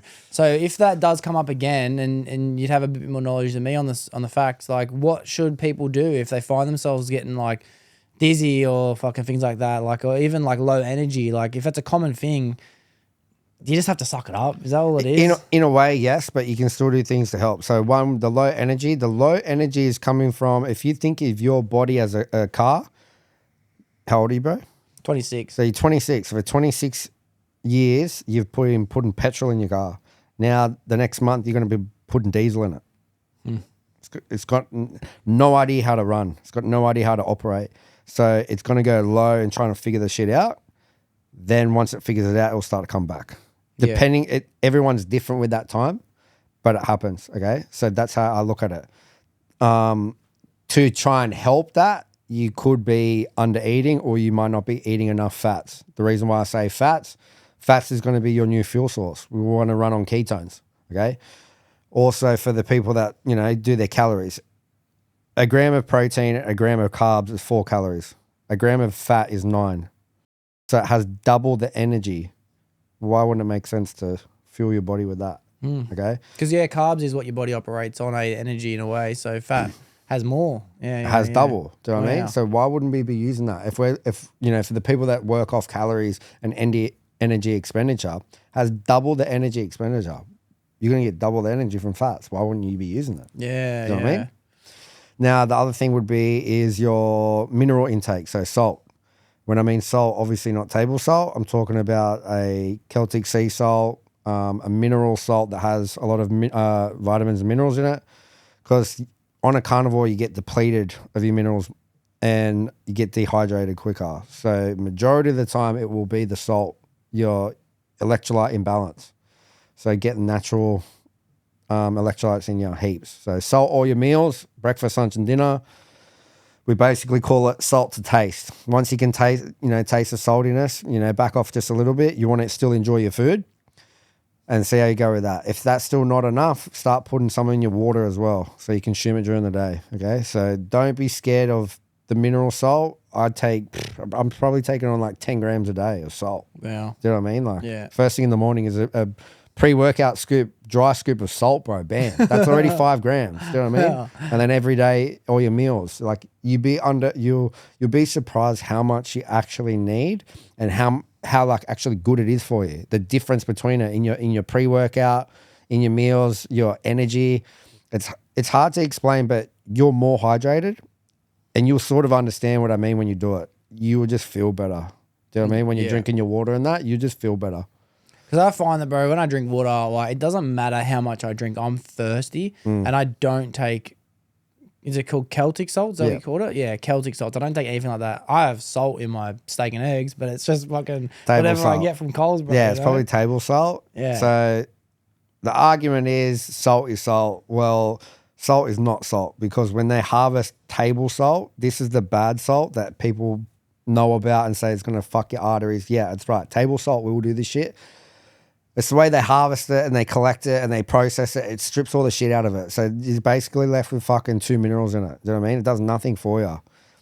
Sometimes they can bleach it. I did a video the other day, a table salt. They still put fucking additives in it. Do you know what I mean? It becomes a processed fucking food. It's shit. Wow. Where if you get a mineral salt that is naturally harvested, sea salt, like if you really want to fucking go all in like I can sometimes, bro, go fucking collect a bucket of sea salt, let it dry out. There's your fucking salt, bro. Damn. You get salt crystals. You Do know can what I do mean? that from the Of course ocean? you can do that. You can cook it and you see all the crystals come back up. Wow. Do you know what I mean? So you want a mineral salt. You want a good quality mineral salt, bro. There's a huge difference. You know what I mean? It's no different than anything. The quality of your product makes a difference, bro. Yeah, that's cool, bro. So then are you trying to have any, because if I was to think of doing the food now, so is just a perfect diet consisted of just a steak, eggs, chicken? Is there anything you should look out for, avoid? Like, is there things I should add into it I'm not thinking about? It comes down to your goals and your actual personal, health issues. What are you suffering with? All those sort of things, bro.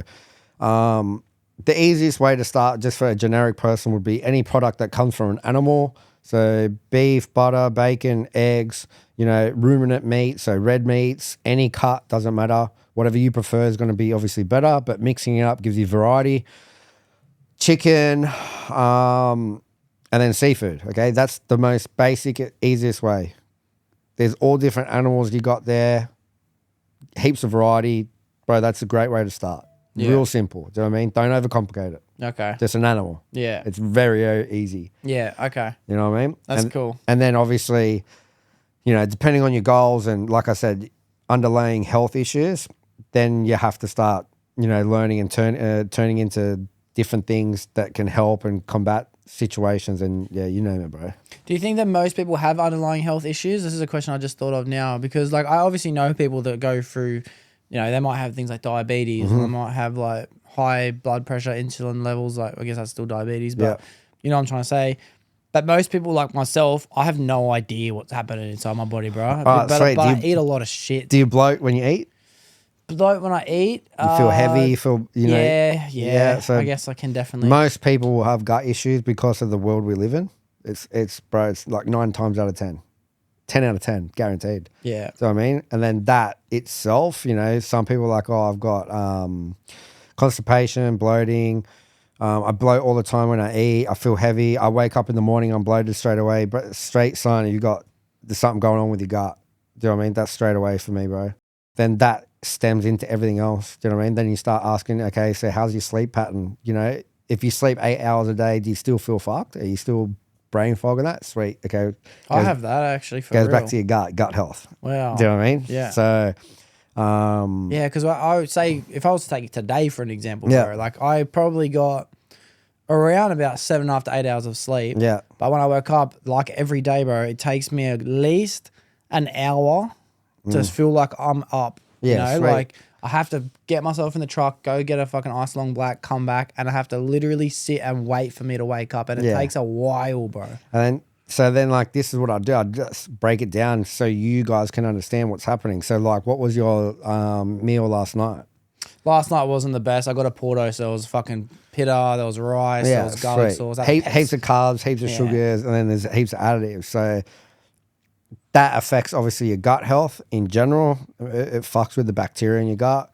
Then not only that, it fucks with your head being sluggish in the day. So it all, so many things, bro. Do you know what I mean? So like that's basically what I'll do. Like I'll pick you apart, basically your health, and I'll be like, there's a problem here, there's a problem here, they're linked, bro. Like, yeah, and you basically map everything out, bro. Damn. Okay. And what about like this is something that I go through. Like I wake up in the morning and I often feel sick, right? And like even now I asked ChatGPT to make me an 8-week bulk because one of my mates wants to have a 16-week challenge. So I thought if I can bulk for 8 and cut for 8, he's done for. You know what I mean? He's done for. So like I've asked ChatGPT for this thing, but I wake up and breakfast is always something I struggle with because like I feel really sick when I wake up. Yeah. And it's not until, to be honest, I don't even want to eat until midday most of the time. Yeah. Is that a diet-based problem or is that just a normal thing to not feel sick? It can be normal, but it could also be like underlying issues. It's your body telling you something, your hormones, heaps, bro. Like, yeah. Okay. Can be heaps of the food that you're eating. Could be. Do you eat breakfast? Not really. Yeah, okay. I've gotten in such a mad habit where I don't eat breakfast anymore. I fast majority of the time, eat 1 meal a day. 1 meal, man. Listen to my body. Because you're a big bloke, bro. You're jacked. You got muscle, bro. To eat 1 meal a day, that's crazy. I just want to clarify. I'm only 81 kilos, okay? Some people think I'm fucking, I don't know, but I'm only 81 kilos. I'm not that big. Yeah, but you're all right. Like, obviously, if you want to compare like heavyweight, steroid using gym bros, you know, you've got big humans in this world, bro. Yeah, but yeah. you have a lot more muscle than 90% of the lads in the world, bro. You know what I mean? Like most lads. Like myself, I'm a naturally skinny lad. It's taken a little bit of effort even to get where I'm at, all right? So like, give me a break. But like most lads don't walk around being able to wear a shirt that's tight fitted and things. And they think, I have to eat to get to that. You're saying you eat 1 meal a day, bro? Yeah, one meal a day, fast heaps. I do a lot of 7 to 10 day fasting with no food. Really? Yeah. Wow. Yeah. What's a 7-day fast feel like, bro? I like to do a 24-hour fast every now and then. Mad. I think I've done like a 40-hour fast. I haven't done it in about a year. Yeah. I wouldn't mind doing another one, but 7 days is wild, bro. Yeah, What's that feel like, that journey? It's mad. I obviously don't do it for weight loss. I do it for mental clarity, knowing how powerful it can be for the human body to detox. If there's anything in there that needs to get out, anything needs to heal. So the way I like to put the analogy is your body's a hospital, right? There's all little people in there, little nurses helping everyone in there. If you keep fucking just shoveling food in there, bro, the nurses can't keep up. They might miss patients. There's people laying on the bed still sick and shit, right? So they're your cells. They're anything that's damaged, anything that shouldn't be there. They might miss them and skip over them and you don't get to attend to it. Once you cut out food and there's nothing coming in, they're like, okay, sweet, what's in here? Sweet, we're going to help him. And they start helping what needs to get helped. Mad. And they start cleaning, They start cleaning. They start fixing what shouldn't be in there or fixing what needs repairing. Because paperwork. Yeah, bro, getting it all done. Analogy, do you know what I mean? bro. Because you just keep putting fuel in there, cuz it's got to deal with what's coming in. Okay, so take it out for a while. That's why I said to you, like, if you've been, I'm 32, bro. How many of us since day one have just been consuming food every day, bro? Bro, I thought the fact that I'm missing meals for 1 day was fucking crazy. Do you know what I mean? I was like, I'm gonna die. That's what I'm saying, bro. We've been programmed wrong. The system isn't here for the benefit of us, bro. You need to look way past what you think you've ever been told. And it's fucking hard because you've been taught this your whole life. It's hard to go against something you've been taught your whole life. I get it. Yeah. Do you know what I mean? But you just got to be open-minded. If you can be open-minded, try things. Great. If you don't like it, sweet. But just be open-minded, okay? Because I guarantee you'll try many other things and you're like, oh, fuck, this is not bad. Yeah. And like I said, you look at these tribes, bro, these guys don't have fridges. Okay, we made fridges.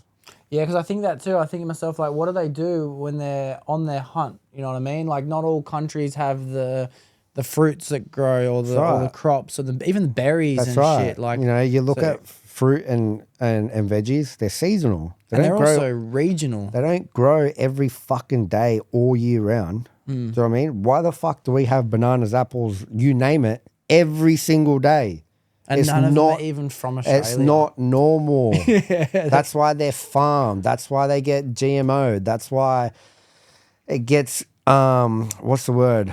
Like patented and like... Yeah, they get patented for the way they hybridize food. If you don't know what hybridize means, it's basically they'll take a little bit of a broccoli and a little bit of a fucking cauliflower and they make something else. Yeah. They've done it multiple times. Half of our food is all hybridized. It wasn't how it was 50, 60, 70 years ago. If you Google what a carrot looked like 50 years ago, it's this skinny little thing that looks like, it's just like a root with like a little grass out of it. Yeah. No one ate it because it was disgusting. Yeah. Well, rabbits used to literally be bigger than carrots, bro, and they used to be their snacks. That's what I mean. They didn't eat it back then because it tasted disgusting because of the chemicals in the food, which damages our gut. But not only that, now they've hybridized them to make them look appealing. Oh, wow. And to taste better. Oh, that makes so much sense, bro. That makes so much sense. I know that with the wholesale produce industry, like when it comes to fruits.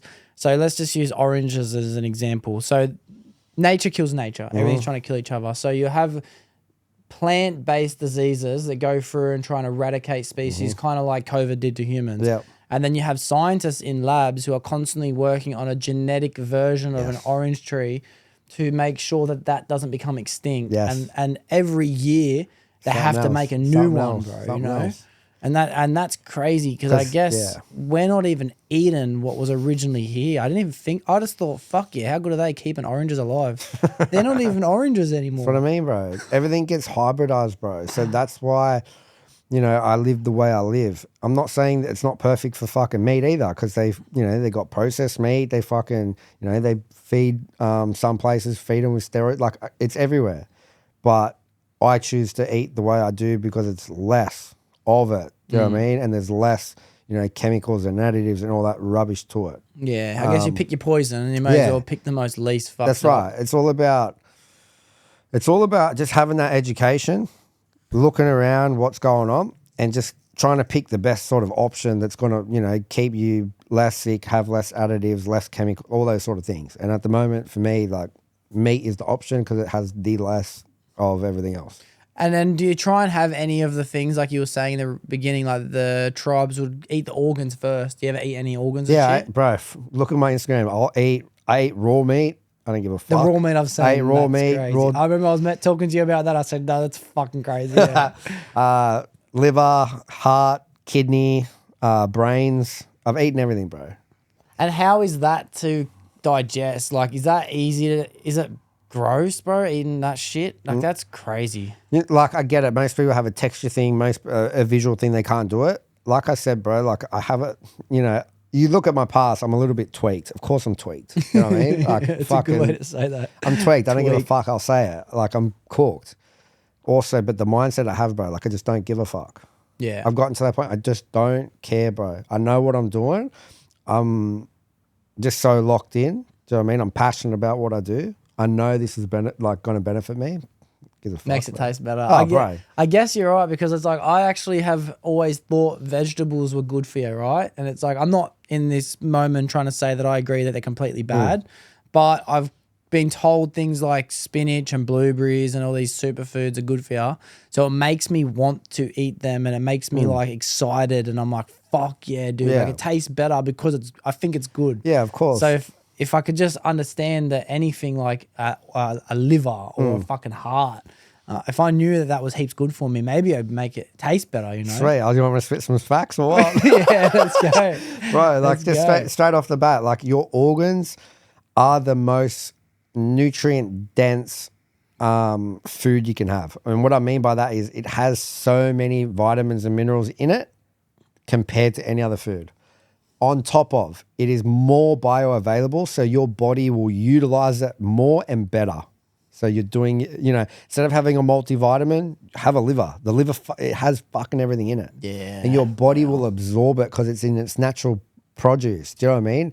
These vitamins and supplements and minerals are just derived from the food. Yeah. Why not just eat the food? I think about that sometimes too. Bro, my fucking vitamin list is stupid. Like, it's probably 15 fucking things I have. Maybe more a day, right? Do you want to get them? I'll fucking roast you on them. Do you want me to go get the pack? Get them. All right, I'll get them. Let's go.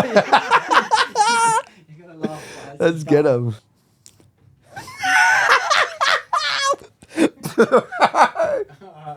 Yeah, I'll put them down next to you, bros. You fucking keys. This is what I got, bro. You do not take this every day. Listen, bro. When you said you've identified as an addict, right? That's one of my most resonating conversations I've ever had. When someone tells me something's good, I go so fucking hard into it, bro. And if I accidentally hear supplements are good for you, this doesn't even include the AG1, the protein, the creatine. Oh, fuck. I need to see that shit too. That's just gotten down to a small level, but it used to be worse, bro. BCAAs, essential acids. So you're telling me you got protein, you got your pre's, you got... Yeah, pre's and pre-workouts. All right. So the one that bowl there, they're all gummies. So that'll be like, you know, fruits, vegetables, fucking things like that. But the pills are the hard ones to swallow. Legit. All right. I just want to start. Bro, I gotta be honest, you're holding it. I don't even know what it is anymore, and I eat it every day. Okay. So this is what I'm saying, all right? Superfruit gummies, right? when we look at what's in here, most of the vitamins and minerals are low quality, won't absorb it.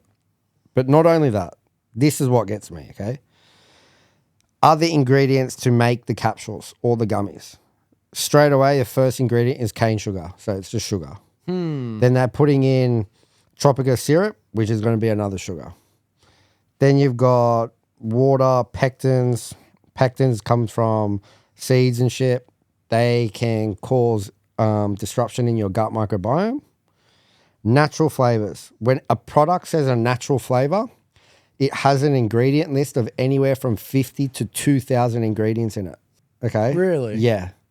Wow. Because they're just trying to, picture these scientists trying to make a flavor and they're testing it and they go, how's that taste? Nah, let's add something else. How's that? No, it doesn't. Add this, add this, add this. And the list goes by a fucking 100. And then they can call that natural flavor. A natural flavor because there only has to be one thing in that has to be derived from something that's real. And they go, yeah, that's it's a natural flavor. Wow. Okay. Then we've got citric acid, malic acid, fruit and vegetable juice for the coloring. Yeah. So just those alone, you've got 2 different types of sugars in it, bro. Do you know what I mean? Like, yeah. And I thought that was a healthy alternative to where having you go, fruit okay, sugar. fruit, like, let's just say, it doesn't matter. You're probably better off just eating a fucking piece of fruit. Yeah, I know. Do you know what I mean? I know. And that, with that breaking it down, bro, that's exactly what all these other things have, bro. And that's the problem with them. So that's why, like, do you know what I mean? Like, you got all these magnesium, bro. Eat fucking steak. What about that one there? So that one with the black lid in the other container is a multivitamin, that big one with the black lid. What would you pick apart? Because most people, I think, would like to take multivitamin if they don't already take multivitamin tablets every day. In fact, I have 2 different multivitamins in that container because I think, fuck, if I'm not getting some out of some, I'll get some out of the other. So I take 2 different multivitamins. So it doesn't, so this is like, it doesn't have others like that. It doesn't have the additives. But the problem is they're low quality vitamins and minerals. And you just don't get to absorb it as much. So it's not bioavailable as much away if you're eating food. Like this whole thing you could get from having, animal food, having a liver. Or if you don't want to go that extreme, you could have some red meat and some eggs. Like you'd kill it. Do you know what I mean? And it's going to be better for your digestion. It's going to be better for your liver, better for the kidneys to filter it. It's going to be more bioavailable. Because the way I see it, right, I always thought of vitamins, and they call them supplementations. Yeah. I always had it in my head as additives. So it's like if I try and eat a healthy diet, like even if I was doing meat only, I think, so what am I not getting from meat?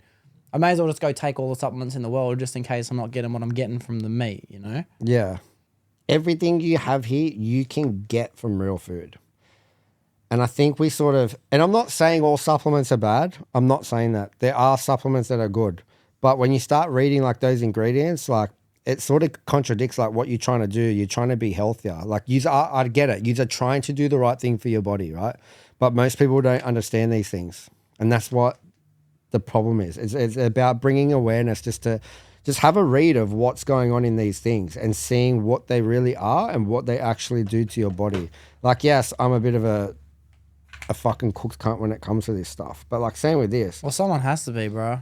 It's just like, I've seen so many people with gut issues and like other doctors or naturopaths just recommend supplement. Bro, you have a high insulin because you keep pumping your supplement. Your fucking kidneys function as shit because you're pumping all this shit that's got a filter and it has these shit additives in it.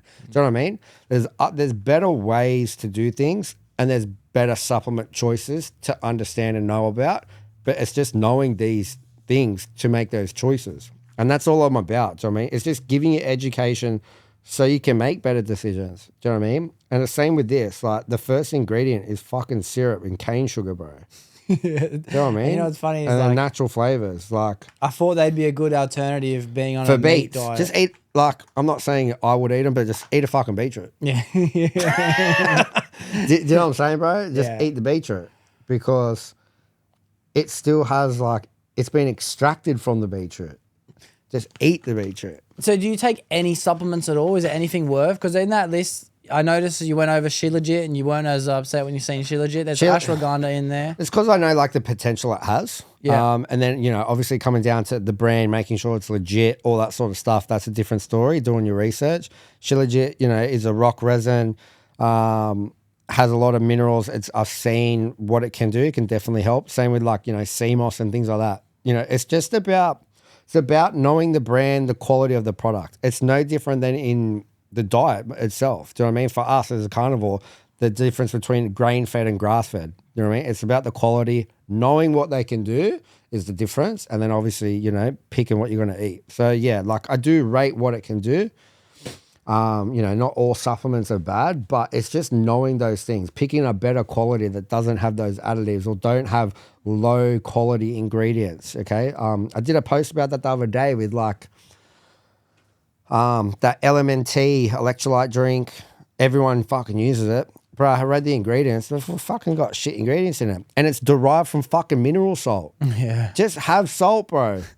It's a natural electrolyte. It will do the same thing. Yeah, it's like, well, I think you're trying to say, like, stop complicating it. Like, it's actually super simple, you know what I mean? Super like, simple. Do you know what I mean? It's not about, oh, what's the next supplement I can take? It's about, let's take all this away. Let's look at your diet. Let's look at your lifestyle. Sweet. Let's see how we go implementing a proper nutrient-dense diet. Now let's see how you feel. Do you know what I mean? Let's see, you know, if you want to go the next step further, let's check your bloods. Let's see how your vitamin levels are. Sweet. And we can correlate it off that. Then you can add other things if you need it. And then it's just about better quality supplements, reading the ingredients, bro. And you're going to way better, bro. It's a shame that, like, there is never really a regulation on this shit. No, eh? 'Cause none. you can just fucking be told, like me, this is good. 100%. I just read something online that says fucking start taking, what's one of them? Zinc. I think zinc. I'll go to Woolies, look, zinc. Mad, zinc, hectic. Yeah. I'm done. You look at the meg, it's got more meg. You look at the price, that's going to last me longer. That's going to be cheaper. Sweet, I'll grab that. Yeah. You know what I mean? And it's a low quality product. You know, you're not going to absorb it as much. All those sort of things, bro. There's no real big ruling on the supplements. Most of them get tested. There's fucking not what's meant to be in them that's on the label. A lot of them faked and manufactured. Like, do you know what I mean? Yeah. Where it's like you could save all this money and just eat a real cracker diet. Do you know what I mean? Yeah. And I guarantee you'll probably feel better. You'll probably get better results with your minerals and your vitamins. Do you know what I mean? So, well, you're actually a good example and proof, bro, because I don't really know anyone in person who's been living this lifestyle. It's just things that you kind of hear about in passing, scrolling through the internet. You know what I mean? Yeah, there yeah, might yeah. be an article here and there. There might be something like that, but to find out that you don't even take any supplements. Yeah, and nothing. You just fucking eat nothing. meat. I'm not taking nothing, bro. All I take is salt. That Salt. goes against anything I've thought I've ever learnt, bro. And that's exactly what I said the other day, just before. You got to go against everything you've been taught, and it's hard. Do you know what I mean? Like, I used to be take protein powders, take mass gainers. I got to get big. Bro. I read back at what they were in there. Fuck, there is so much shit in them, bro. For what? Your 25 grams of protein. Bro, just eat fucking a steak. Go get a real hard block of cheese that's raw cheese, so French cheese and Italian cheese. The block of cheese has nothing in it but protein. That has like 22 grams per 100 grams of cheese. Wow, I didn't know that. Whey protein is derived from the waste product of milk and cheese and yogurt. I didn't know that either. So you're getting the byproduct from the real product because you want your 25 grams of protein, but in compensating that, they poured additives, sugars, fucking fillers, maltodextrin, you name it, that ruin your gut just so you can get 25 grams of protein, which comes from cheese. Go eat a block of cheese. And I guess, because I kind of have these little thoughts every now and then. It's like, you get a tub of protein, right, that might last. Bro, you could have it in your cupboard for 2 years and it's still going to have 30 grams of protein. I think to myself, like, how is this healthy, bro? How is this really good for me? How is anything alive for 2 years, you know? It's not meant to Someone be, really bro. blew my mind recently and they said that he was drinking a kombucha. Is that what it's called? Kombucha? Yeah. And he's saying things like, bro, there's like things that are alive in this. He said something to do with like, this shit's alive. And Yeah, the live cultures. I said, yuck. I don't want to eat anything that's alive. And he goes, well, then you'll eat something that's dead.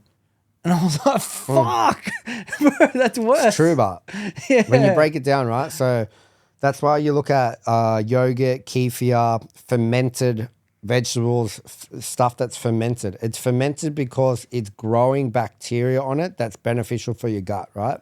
So it's alive. Yeah. So And that's scary, bro. To be honest, as a bro, I think eating something that's alive, it's going to be alive in me, is a natural thought to be like, why would I do that? Why would I want to put something that's alive in my gut, you know? You know, like, so, but then you go look at, you know, things like this or packaged processed food, like, bro, whatever they put in it is just like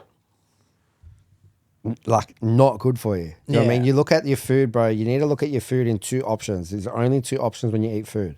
It's either working for me or against me. There's no in the middle or in moderation. Moderation of what? If you take this in moderation, it's not going to be good for you.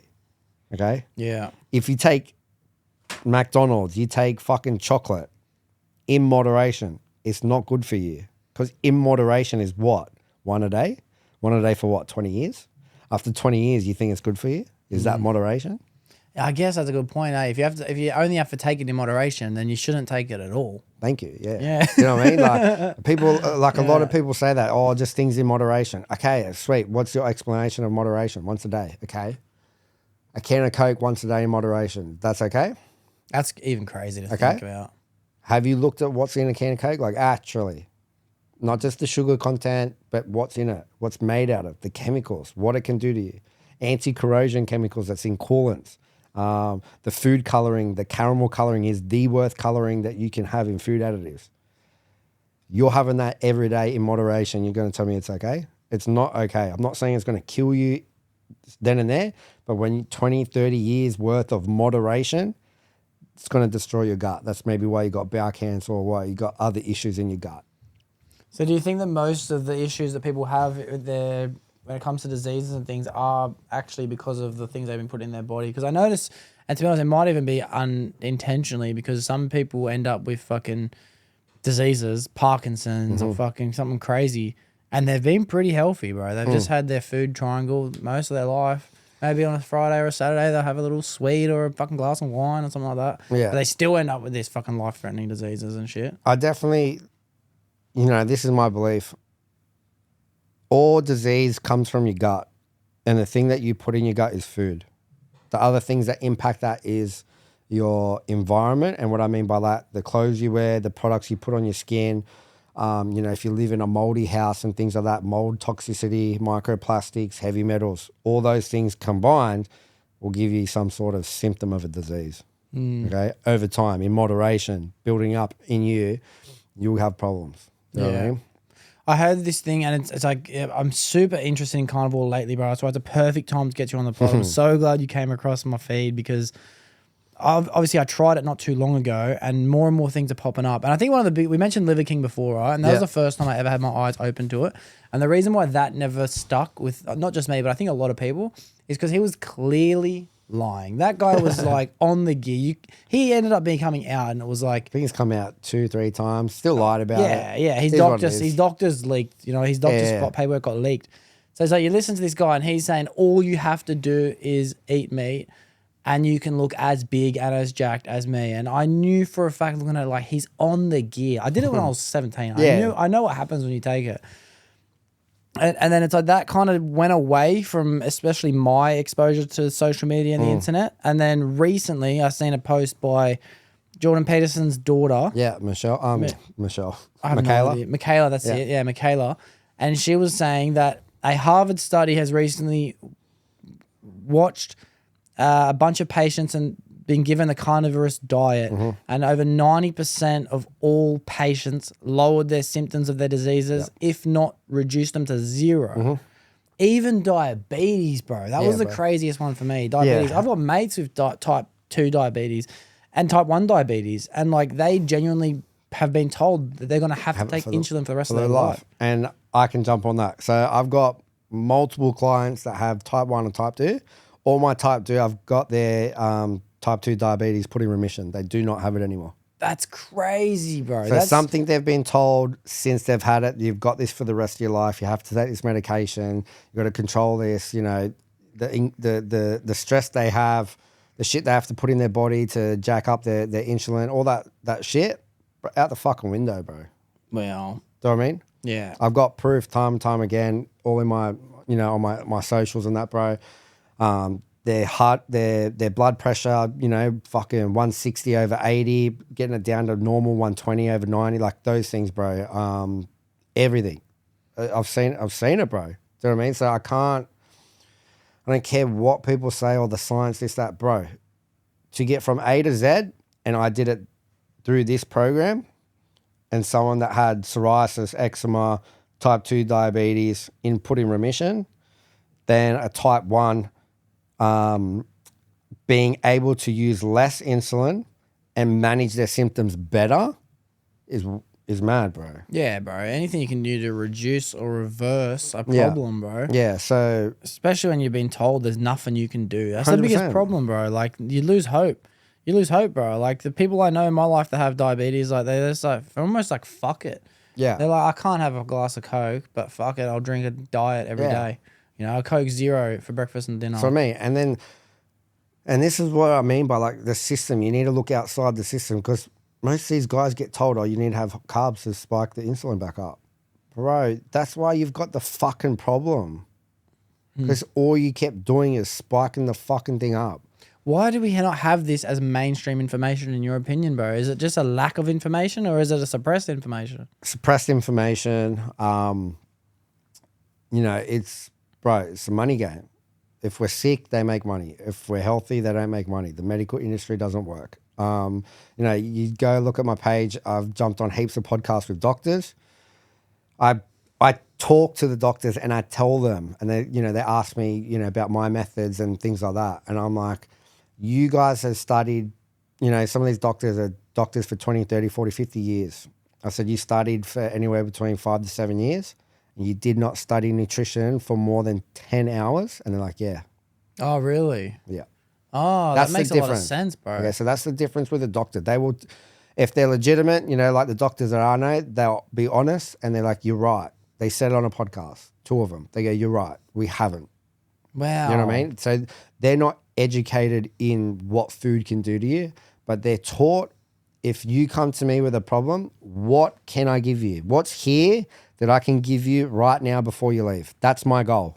My goal is, you've seen me today. What can I give you right now that's going to help you? Straight, take these. That's how the system works. And that's what I expect when I go to a doctor. Yeah. I'm a pretty stubborn motherfucker, dude. If I'm not feeling well, I'll suck it up until I'm going to pass out. I go to the doctors and they'll say something like, I remember I went to see a doctor once and this lady said to me like, oh, just have a bit of garlic and a bit of turmeric and a bit of honey. And I remember leaving that doctor thinking, what a shit doctor. Why didn't you give me drugs? Your job is to fix me. You know what I mean? And I guess it's not even the doctor's fault. It's also the patient's fault too. I walk into a doctor's office and I think, give me what I need to get better. Yeah. Yeah. It's crazy. But like I said, we've only been taught this our whole life. So it's how do you go against something you taught the whole life? Yeah. You know what I mean? Yeah. So not only that, the other thing too is some of these pharmaceutical companies, when the doctors write the script, they get a kickback from selling the product as well. Do you think that is that a thing with Australian medical system as well, you reckon? Or is it's everywhere. Yeah. That's how the system works, bro. Yeah. No matter what. That's how crazy. the system is built and operated on. I'm going to say since it was like the 1989 or 1990s, basically when the Rockefellers took over the medical system, they took over and rewrote how the system works because it's all about money. Yeah. Okay, so if we're healing ourselves naturally, bro, no one's going to go to a doctor. No one's going to get the medical industry is the biggest money making thing. If you look at chemo, bro, it doesn't help you. It fucking destroys your organs. Yeah. It doesn't give you an extra 1 or 2 years. It gives you an extra 3 months. For what? For killing all your organs and the price for what it costs. Doesn't make sense. Yeah.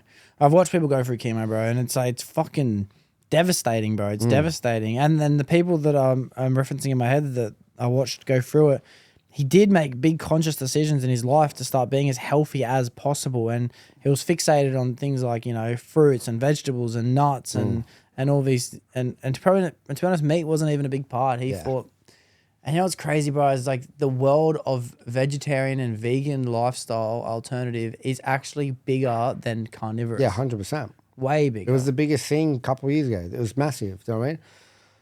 And I've tried it. I've actually gone vegetarian at least hardcore for probably about 9 months once, just for the disciplinary aspect of seeing if I can cut out meat and chicken and all that shit. And I was just having beans and things like that. And I broke it, to be honest, because I was this girl. That's the reason why I broke it. This girl. Girls are the problem. Yeah. Girls are the problem in all life. And I say that I felt good in that aspect, but I reckon I mostly felt good because I wasn't even eating sugars. I wasn't eating food. all that shit. Yeah, 100%. Yeah. But look, it doesn't matter where you eat whole foods, paleo, vegetarian, you name it. Do you know what I mean? There's always ups and downs in each diet.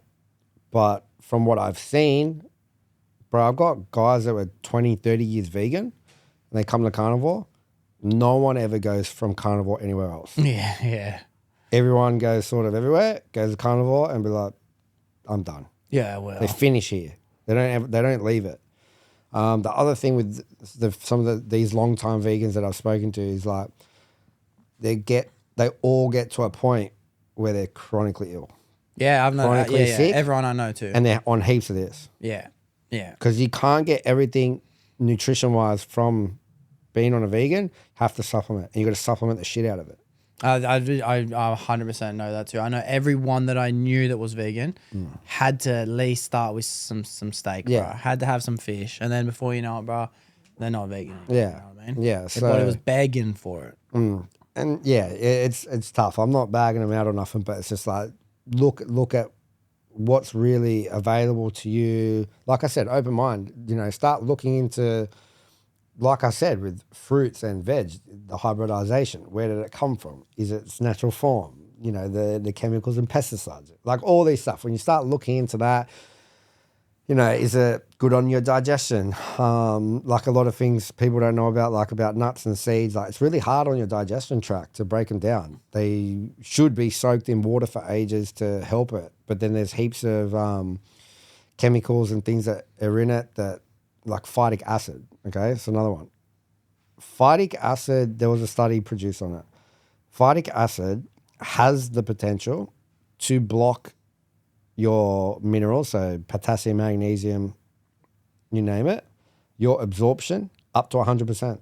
Really? So when you're eating nuts and stuff and you're having other meals like vitamins and that, it has the potential to be like, fuck it, you're not getting any of that. Wow. It's just empty calories, so to speak. And is that kind of in the same way that when you drink most water, it sucks the minerals out of your body in a way that, like, I've heard that recently. Like, so with water, right? You need water to carry the minerals into your muscle and carry it around the body, right? But this is the problem. A lot of people just drink like a tap water or a filtered water. Has no minerals in it, okay? So when people say like, oh, I'm having like 2 or 3 liters of water, but I'm still feeling, you know, shit or fucked. Yeah, sweet, you're feeling fucked because you're not replacing the electrolytes. I teach my clients, it's not so much about your water intake. I'm not trying to smash it with fucking 2, 3, 4, 5 liters. I got one lady that struggles to get a liter down. I said, okay, so you got to double down on your electrolytes. She feels mad. It's that mineral and electrolyte content. Because when you just drinking the tap water, the filtered water, and you go into the bathroom all the time, you are depleting yourself of the minerals. You're going to get dehydrated quicker. Doesn't matter how much water you keep drinking. You're just pissing it out and you're not replacing it. You got to replace the electrolytes and minerals. That's where you're going to feel better. yeah, okay. So it's almost like if you're drinking too much water, then you might be doing yourself a disservice. Yeah, 100%. Yeah, You see it all the time. And like, you know, you would hear a lot when people say, I drunk so much water and they, you know, they drown in their water. It's probably because they're passed all their minerals out and their organs are shutting down. Yeah. Because you've depleted yourself of minerals, bro. Damn. You know what I mean? Damn. Yeah. So I'm really big on the electrolytes and the minerals. It's not so much the water. Yes, it's important, you know, 1 or 2 liters, but really make sure it's a good quality water. If it's not, then like I said, add the electrolytes, put it in your drink, put the salt in your drink. Every time you finish the bottle, put it in again. Like just top them up. You'll feel so much better. Yeah. And you'd be on this diet for almost 1,000 days. Is that right? You know, bro, I didn't even think about that. Let's have a look. That's crazy. Let's have a look. I think now saying it, bro, I think you're right. Where was the last post I ever did? What I said it was the day it was. I think it was like 9. Yeah, is that like, I think 7? like 960 or something that I posted. I thought, oh yeah, so what's that? 9:51 on the 26th of January. 26th of January is about 60 something days ago. Oh, we cracked 1,000, bro. You've actually done more. we cracked 1,000. Wow. There you go, bruv. You heard it here, exclusive. So it's like you've got the receipts, bro. You got the receipts, bro. You're not just experimenting now at this point. Like you're proving your experiments. You know what I mean? Like you're giving the results. I still experiment in itself. Do you know what I mean? Because like, bro, you're never gonna know everything. Like I don't care what anyone says. You're never gonna know everything, and no matter what study comes out, you're not everybody and the studies are accurate, and what they produce is accurate. You know, like just for example, they say that watermelon spikes your insulin because of the sugar content. I've seen both of the opposite. I've seen someone test their blood sugar and spike the shit out of it. I've seen someone do watermelon for 30 days and they got in ketosis. So that means it didn't spike it and no carbs. Huh. How's that fucking work? I guess everyone's different in a way. Do you know what I mean? So you got to sort of take everything with a grain of salt, whether it's a study, like it doesn't matter. But you got to be your experiment. You got to learn. Like for me, I like fasting and, you know, only eating one meal a day. And like exactly like you said, you're like, how the fuck are you still jacked in that? You know, it goes against all odds. You're right. But at the moment, bro, from everything I've seen, it fucking works better. Yeah. Eating less, training more, still training, being fasted.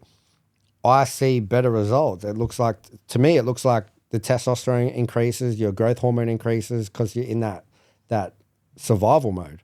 Do you know what I mean? You're not eating so much food.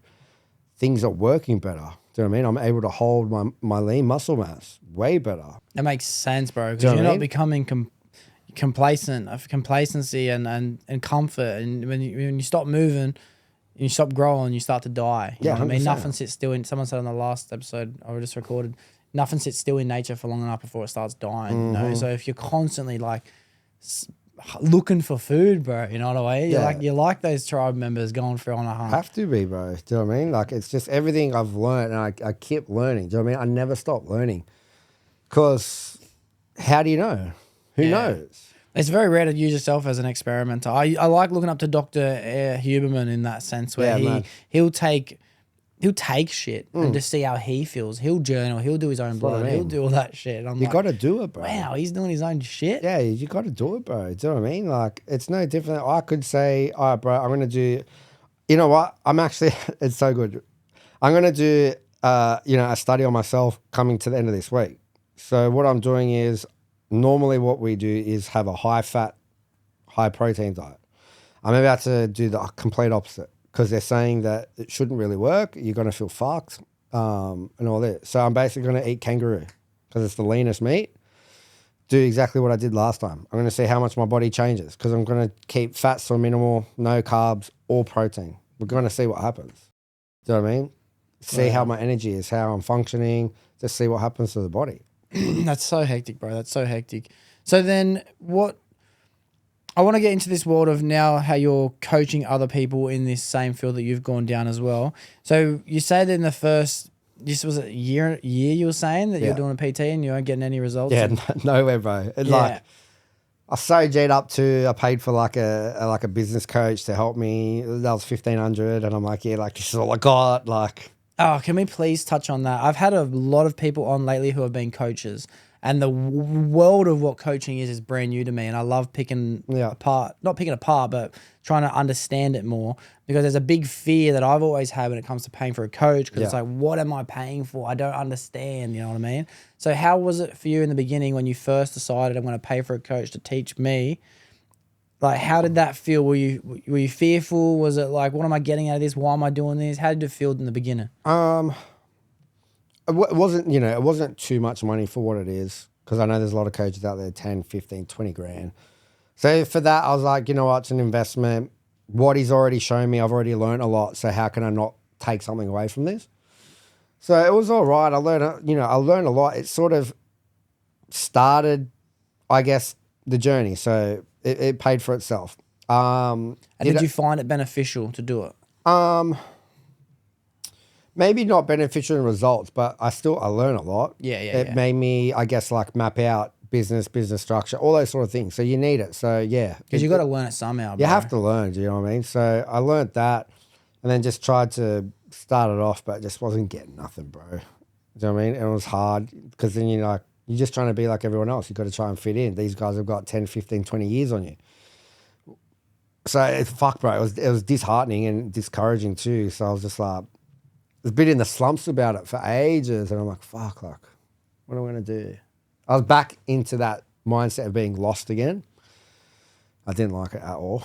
And then, I was just fucking flipped the switch after a year. And I was just like, fuck it. Let's go carnivore, bro. Do you know what I mean? Just show and talk about, obviously, my past journey with addiction and stuff. I started pumping that, and that was good, just get some traction in that. And then, I guess, showed them how training is a tool for me, not just look good and stuff. It's an actual tool that I got to implement in my life that's helped me mentally, physically, just get me in a really good state. And then I guess I started with the carnivore. I started just pushing that out there, and it took off. So like, I guess, was it a waste? No, it's not a waste, bro. It got you started. Do you know what I mean? Like, you started. So. And is the principles that you learned in the beginning of that, is it the same things you're carrying on today? Nah, heaps different now. So like now I learned so much, bro. Like, I spend all day, every day on my computer learning from coaches, learning from entrepreneurs, learning from speakers, learning from doctors, learning from, I don't know what the word is. Have you paid for any more coaches since then? I haven't.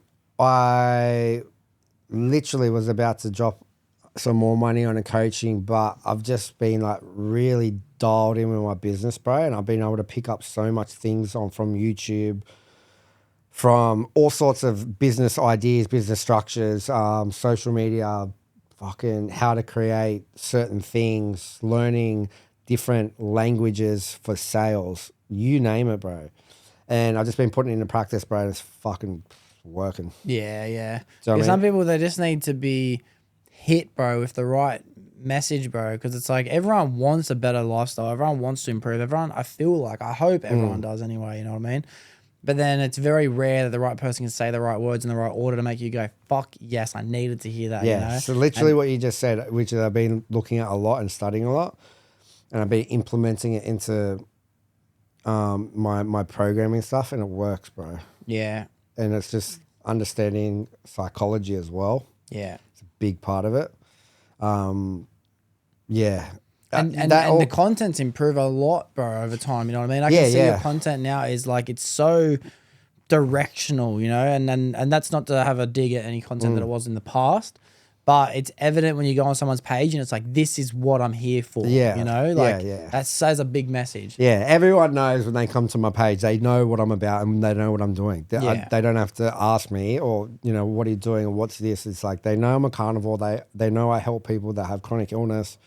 So yeah, I know what you mean. Your messaging, your purpose, it all makes a big difference, bro. Nation down. And then it's not just content, bro. There's a lot of back-end systems, business, like we said, like the things that you have to study, understanding, terminology, you name it. There's heaps into it, bro. Yeah. You're only just skimming the iceberg with your content. Your content's like this much. Yeah. Okay? Your content's like the flag on top of the fortress you had to build, bro. Yeah, the flag's what you see in the distance. Like, what's that? Yeah. If you get to the flag and there's nothing there, 100%. what a waste of this literally, journey, bro. do you know what I mean? Literally, bro. Yeah. So I just been working real hard, like on back end stuff. Like I got so much coming out, in my programs, like doing video lessons, video courses, mindset training programs, understanding like real training, mindset techniques, practices, heaps of things. like I just fucking working so hard just to get this produced, bro. Like to get it out there, and because I want to give it to my clients and the new guys. Because that's just as important, bro, as what you're putting in your body. It's what you're putting in your eyes and ears and mouth and nose, bro. Like it's not just your mouth, It's like what you're consuming, what you're listening to, how you think, how you believe, bro. Yeah, bro. I honestly think, right, if you believe being a carnivore won't work, I think it won't, bro. 100%. It's what you put out there, bro. This is exactly what I teach my guys with their journaling, right? And you're going to be like, oh, you're just another person to teach journaling. Listen, it's a fucking mad tool if you know how to use it, okay? I've been doing it. I literally used to write myself, I'm going to start a business. I'm going to start making 10K. Well, fuck it. It's come true. Do you know what I mean? And like I just posted the other day, one of the clients was going through a bit of shit and she fell off the wagon with the plan and that. And I said, all right, sweet. Like, let's get back to journaling. Reflection. You need to reflect on your days, and at the end of your days, reflect on your days. Make sure you acknowledge your wins. I don't care how small it is. You know what I mean? Me coming here was a win. Shooting this podcast is a win. You know what I mean? And when you do that, you'll break down your day where you'll see that you actually won the day. You've just been focusing on the negative thing that happened in the day. But then reflect on the day at that negative thing going, okay, so if this pops up again, what can I do to handle it? What can I do to make it better? And then you're writing this shit down. Bro, you're writing a database and a program for yourself. When this shit happens, I know what to do. Do you know what I mean? I know how to handle this. I'm going to look back through my fucking book. I've got a cheat code to my life in here because I've written down the problem. This is what I did. It didn't work. This is what I should do next time. There's my cheat code for that. And when they do that, bro, they change. Your thought process change. The energy you put out changes. Your self-negative talk goes out the window. You're giving yourself positive feedback, bro. And when you do that daily, that compounds over time, bro, and your mindset changes. It's reflection that's so important, Reflection, being able to reflect, not just reflection. Like, I guess you can look back on the day as a good thing, but having an entire book of the month, of the year, imagine you had Could you imagine, decade. bro? That's what I'm saying. You imagine how many books I have, bro, and you look back at, okay, I was feeling like this happened. What can I do next time? And you go like, bro, sweet, I know how to do that. And it's a cheat code to you. Oh, dude. Do you know what I mean? I know exactly what you mean, right? And because journaling has been something that I've picked up and put down in the past, which is something that I'm going to intentionally start doing more of now. Let's go. There is a lot of things that I want to intentionally start doing. My biggest problem is, which I think a lot of people might relate to this, is I tell myself I'll do it on Sunday. Yeah. Sunday, I'll sit down, I'll make myself a list. I'll be like, I have to read the Bible for 10 minutes before I go to bed every single night. That's a must. I have to wake up and write down what I'm grateful for every single day. And there's a whole bunch of shit. Yeah. But it's like, even when I was in the shower this morning, bro, I was like, to be honest, I told myself last night, I'm going to have an ice bath when I wake up.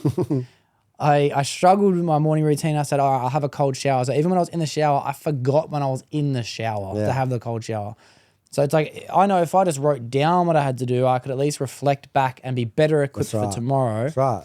But I'm very lucky in a way that even without journaling, I have been podcasting for 135 weeks. So I can look back for 2.5 years and see exactly how I was that week. And I've been able to watch myself become who I am. And it's like, I used to speak about that, but 10 weeks later, now I'm educated on that and I'm now helping. And it's like, I've watched myself grow, bro, and that's a very lucky, but not everyone can podcast. That's right. So but you can do exactly the same thing, bro. Yeah, People can reflect. They can look back. I'll tell myself something like, you know what, I'm going to try carnivore again for a month.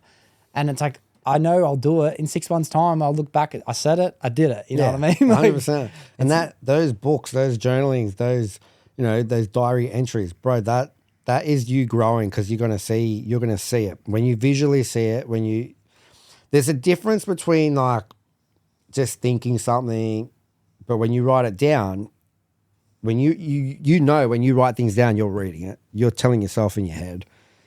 When you're writing positive things down all the time, day in and day out, that has a compounding effect. That is positive talk. That is giving you and showing you daily progress. It's very hard to acknowledge and see that.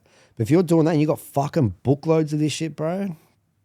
And you know what? It's like it's actually a practice because I wrote post-it notes like maybe I've got a post-it note all the time. There's always one sitting there. But I think maybe like 8 weeks ago, I wrote down like 10 do's, Yeah. right? Have to's. And I simplified them like boots on the ground. That means as soon as my alarm goes off, feet hit the floor. There's no snooze. Yeah. They'll be like, get cold now. And it'll be like cold shower before I can think about it. And everything was very simple, you know?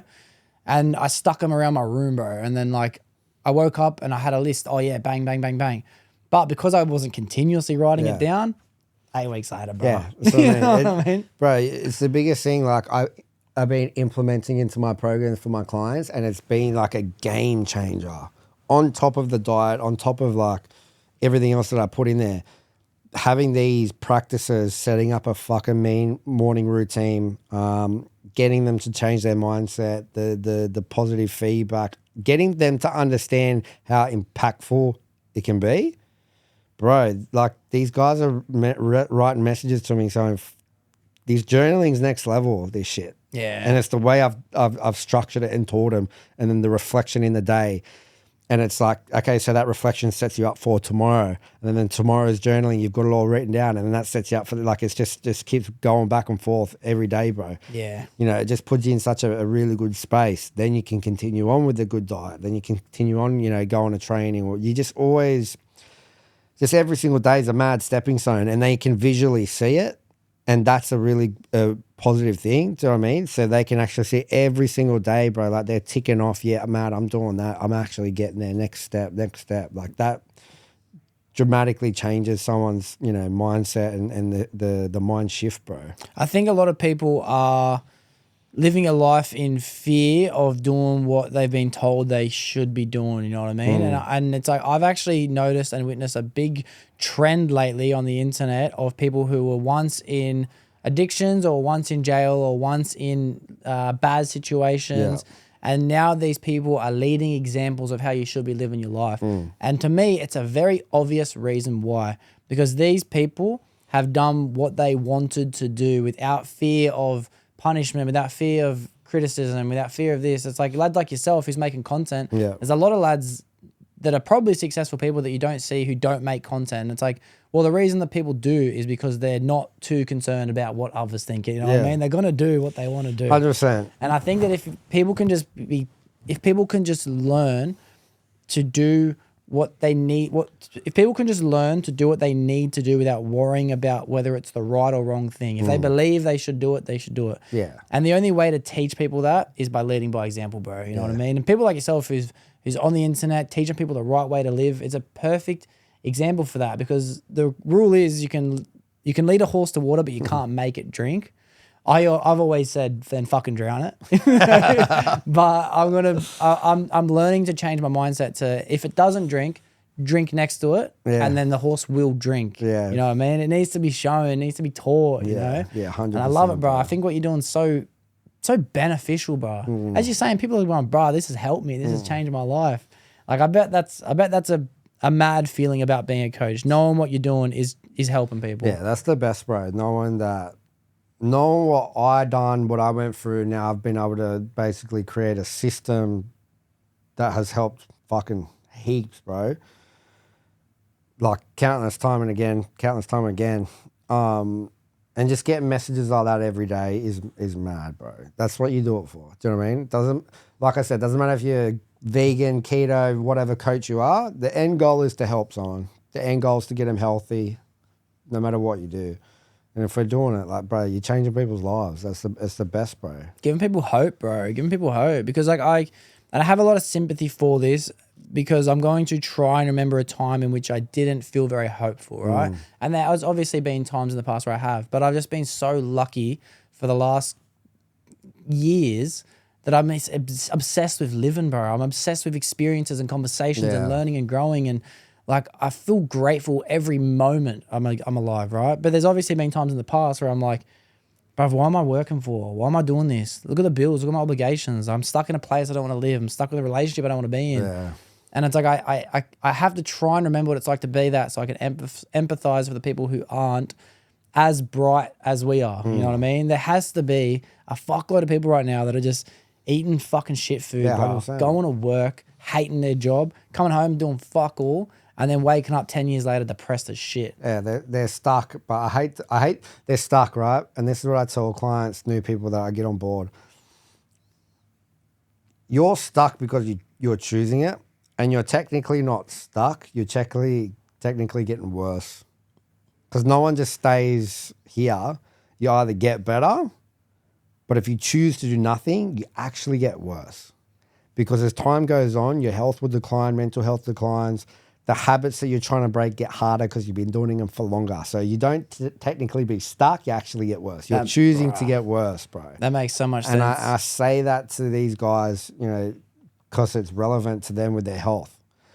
People that come with me, psoriasis, eczema, colitis, gut issues, you name it. If you don't choose to change today, in another 24 hours, you're technically getting worse. Oh, dude, I have to say this. Me and my brother set up 2 nights ago. Yeah. And we were trying to create quotes. So we were going back and forth about half an hour. And he said something like, if you're not going faster than the world's spinning around you, you're technically going backwards. Yeah. And that's, that's exactly what he said, bro. Do you know what I mean? Like when he said it, I thought, shit quote, bro. But now I'm like, hectic quote. There's 2 options. People think they're just going to get stuck and just plateau and just stay here. Nah, bro. If you stay here, you're going that way. Yeah. Because your health will decline. Everything gets worse. Your habits harder to break because you're doing them for longer. So it's going to be fucking harder to go up. Yeah, true. Do you know what I mean? I heard someone say recently that it's harder to lose 20 kilos than to never gain them in the first place. 100%. Yeah. Because now you've gained all the fucking bad habits that come with it.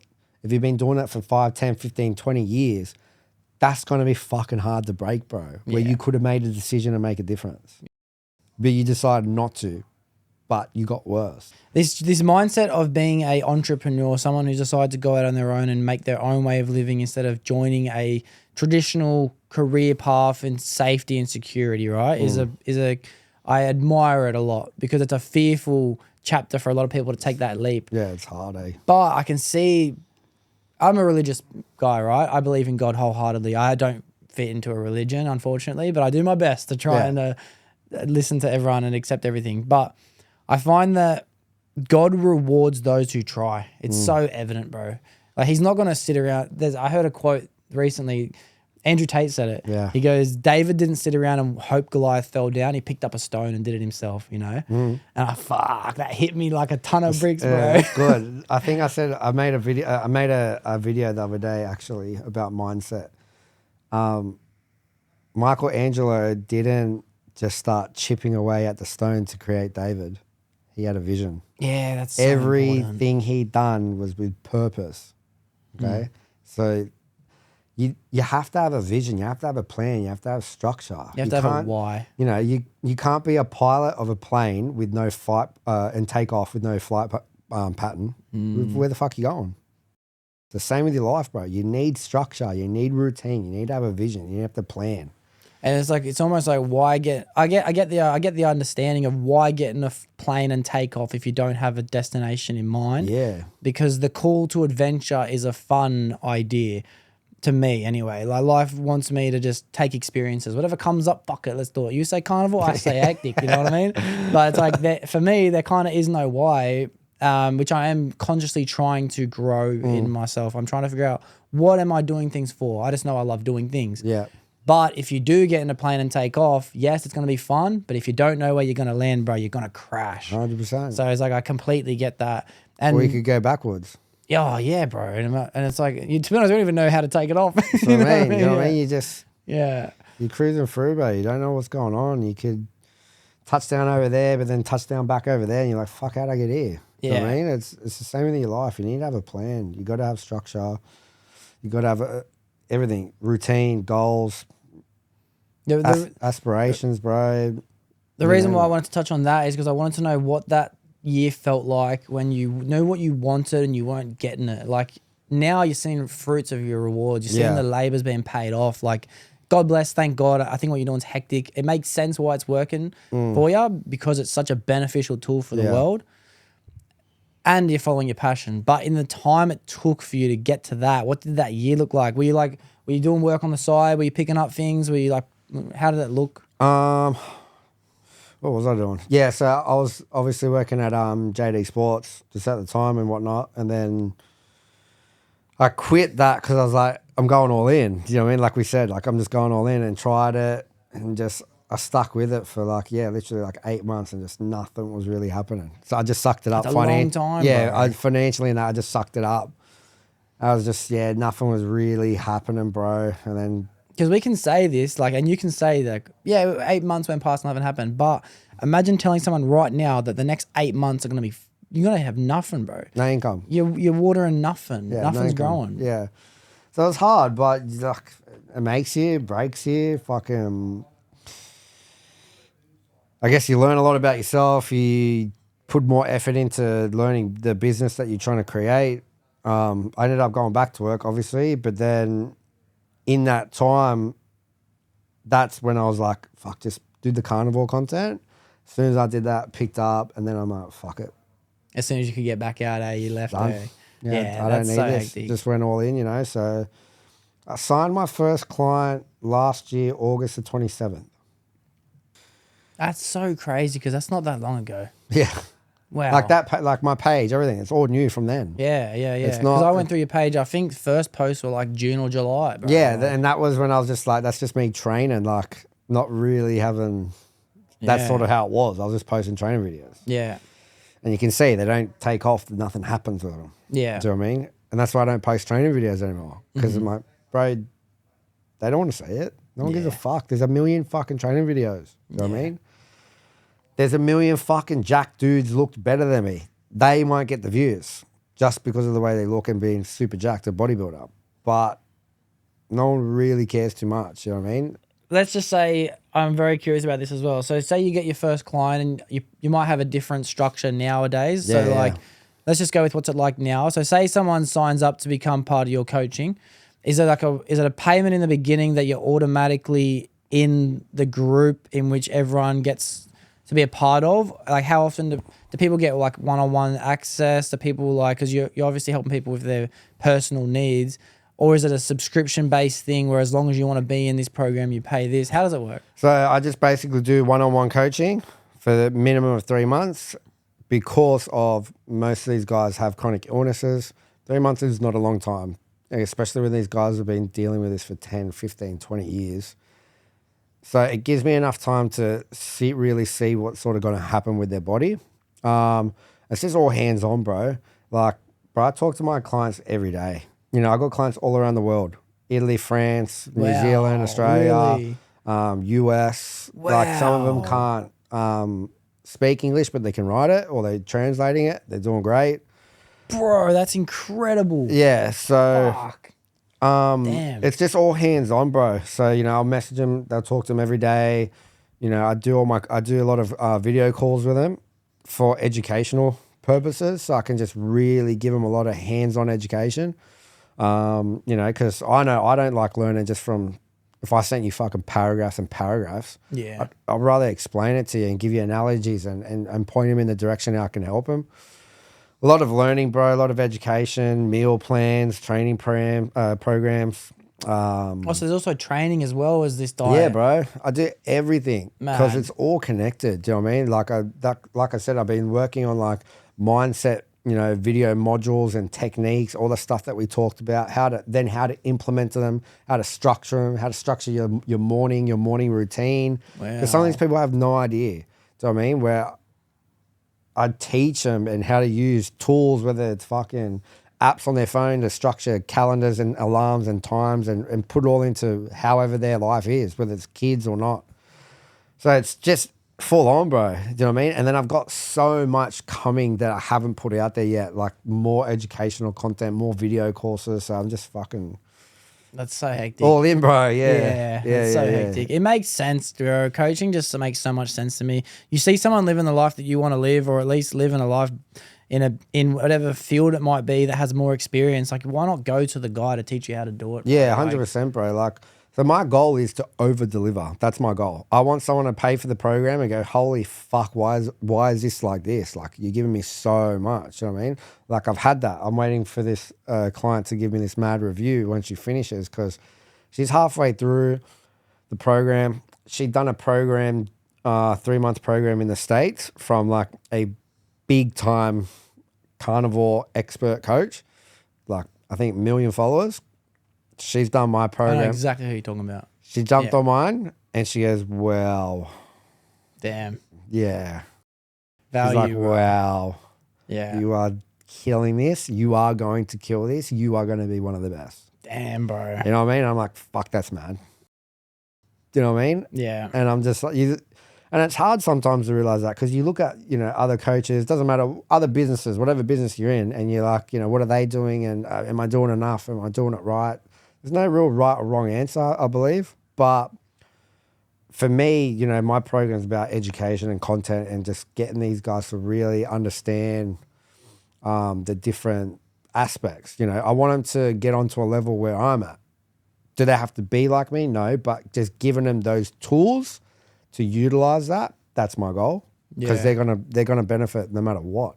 And then imagine, bro, if everyone's becoming on the same clear-headedness and health and fitness as you can start learning off them, bro. You know what I mean? That's a fucking positive 100%. feedback loop. The thing you just said about that, so I had this lady email me. She is 71 years old. She watched my not documentary. She watched my podcast with a doctor from America. We jumped on a call, and she's like, "I just want to pick your brain." She goes, "I lived in Australia for 3 months, but I'm back over in the UK." She goes, "I've been eating raw meat for 11 years," and I was like, "What?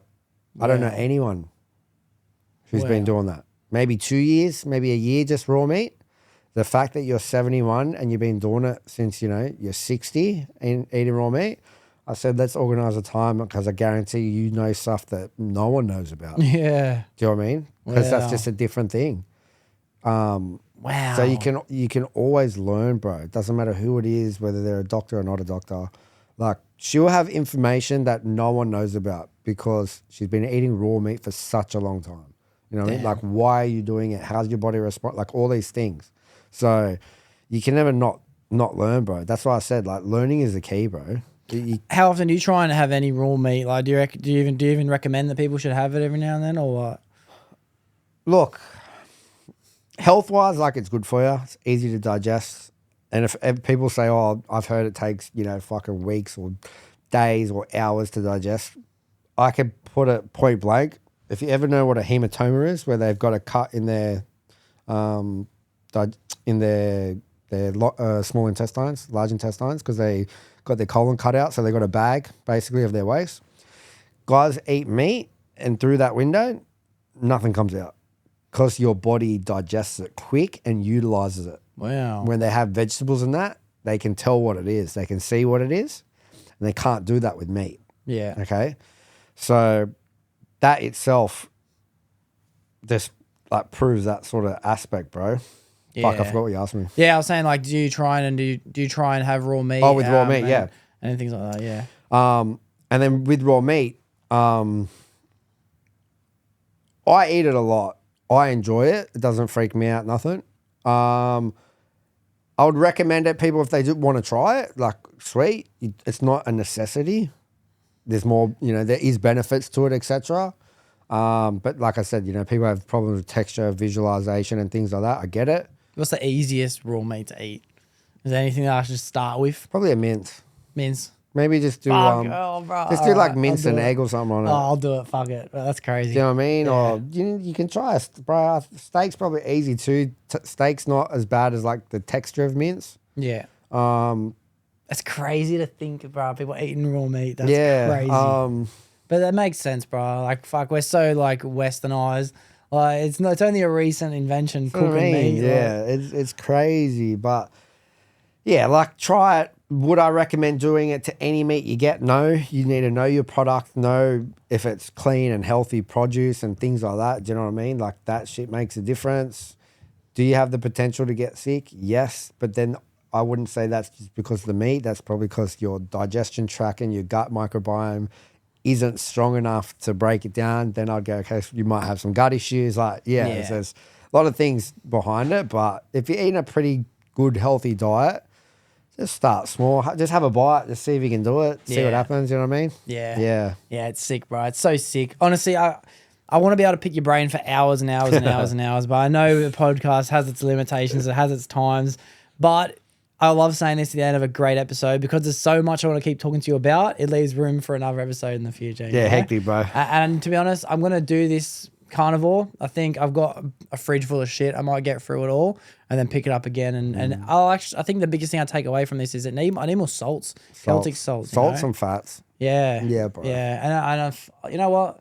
Let's ditch these fucking supplements for a bit. Do it. Do that. Ditch these for the month and just let, your natural, body, while you're doing the diet, why not experiment at that perfect time? Because those red meats are going to have most of these, bro. Do you know what I mean? So see how you feel and stuff.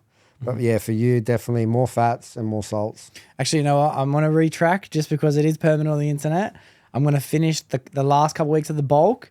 And then for the cut, it'll just be me. I can't let my mate beat me, You bro. get shredded as fuck. He can't beat me, bro. It's not happening. You get shredded I think there's like away. $300 on this bet too. So I was like, yeah. Yeah, you'll win that for sure, bro. Shredded all the way. Yeah, so keen. Dude, I'll tell you what. I have one final question I want to ask you. And I think that we were kind of going down that path around this same subject when a lot of people were kind of lost, bro, and they've been stuck in a routine. And the question I ask everyone that does the podcast is if someone came to you for advice because they were feeling depressed, mostly because they were just lost, didn't know what to do, what advice would you give that person?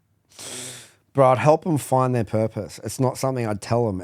I would actually sit down and be like, what do you want to do? What's your goals? What's your aspirations? Let's break them down. I'd actually give them a plan to go, you can actually start doing this now. You can actually start doing this tomorrow. Give them something that they can immediately take action. Do you know what I mean? Not procrastinate, not think. Do you know what I mean? So I'll definitely help them make a plan, make a structure, make a routine, everything that we would talk about. Do you know what I mean? Giving them that on what they want to do so they can literally take it away and be like, all right, sweet, I can actually do this. I know where to go. I know what step to take tomorrow. Do you know what I mean? Yeah. Yeah, bro. That's a fucking powerful thing to say, bro. I wouldn't just tell them. I would help them. I would show them how to do it. Do you know what I mean? Like, it's the same thing I teach to my clients with their journaling. In your reflection at the end of the day, it's like, write down one thing that you can start tomorrow that's going to benefit you. Because that's taking action straight away. It just has to be something small, don't it? Yeah, It bro. doesn't have to be something crazy, It doesn't bro. have to be nothing crazy. It's like, what's one thing that I can do starting tomorrow that's going to work on my goals that's actually going to help me? Simple, bro. Make your bed, bro. Make your Do you know bed. what I mean? Like, Yeah. How simple can it be? Yeah. Do you know what I mean? Simple, bro. And just do it. Do it every day. And then, bro, you know what? It's so true how big that makes a difference in your life, the littlest things. If I put my shoes next to the door before I go to bed, bro, it's a better day the next day. 100%. It's a way better day the next And now day. you're just setting everything up, bro. Small wins at a time, bro. You're doing your journaling. You're writing down clear intention, what you woke up for today. You go, sweet, I need to do this to hit my goals. And at the end of the day, you're going reflection. Okay, what did I do? Did I achieve them? Sweet. Did something go wrong? What do I need to adjust for this? Sweet. Boom. Next day, start again. Go. And then to be honest, bro, I think I'm starting to understand that everyone has time to do that, you know? I've used myself as a guinea pig in a sense where I empathize for a lot of people in a sense where it's like, I've got no fucking time. I'm so fucking busy all the time. It's my own choice. I'm not complaining. But I think, where's the time? But realistically, everyone can spend 10 minutes before they go to bed doing 100%. something. Everyone. We all got 24 hours, eh? Yeah. I don't have more time than you. You don't have more time than me. It's about prioritizing your time and what matters most to you. Yeah. I love that, bro. I love this episode. It's been so hectic. You've G'd me up. You've inspired me, bro. To know that this has only even been a recent journey of getting your first client to now, but it's been years of work and learning and understanding and researching, bro. And I hear how passionate you are about what's inside the supplements, what am I putting in my body, and now it's like mindset, journaling, all this stuff as well, bro. You're on a path to catapultic success, bro. Catapult this shit, yeah. No, it's good. I just got awarded last night on socials, Carnivore of the Year. Man. Carnivore Coach of the Year for 2025 and stuff, bro. So it's just like, Congratulations, bro. thanks, bro. Yeah, it's just What a blessing. Let's Chasing go. your passions, bro. yeah, How good's it's that? going all in, bro. Yeah. Hey. Well, good work, bro. I couldn't thank you enough for this episode. I couldn't thank you enough for the time. You've been super, super kind, even on social media, going back Sweet, and bro. forward and in person. You're a blessing, bro. Thanks, bro. Thanks for having me. Yeah. Yeah, legend. And for everyone listening, thank you for making it to the end of the episode. It was an amazing week this week. There'll be another one next week. That's a wrap. Try to catch a vibe, yeah, I had to put her on. Bought her 2 skitter, yeah, we heading for the sun. Shawty going high, I ain't tripping for the funds. Yeah, I won't start, I ain't tripping, I'm a stunt. Oh.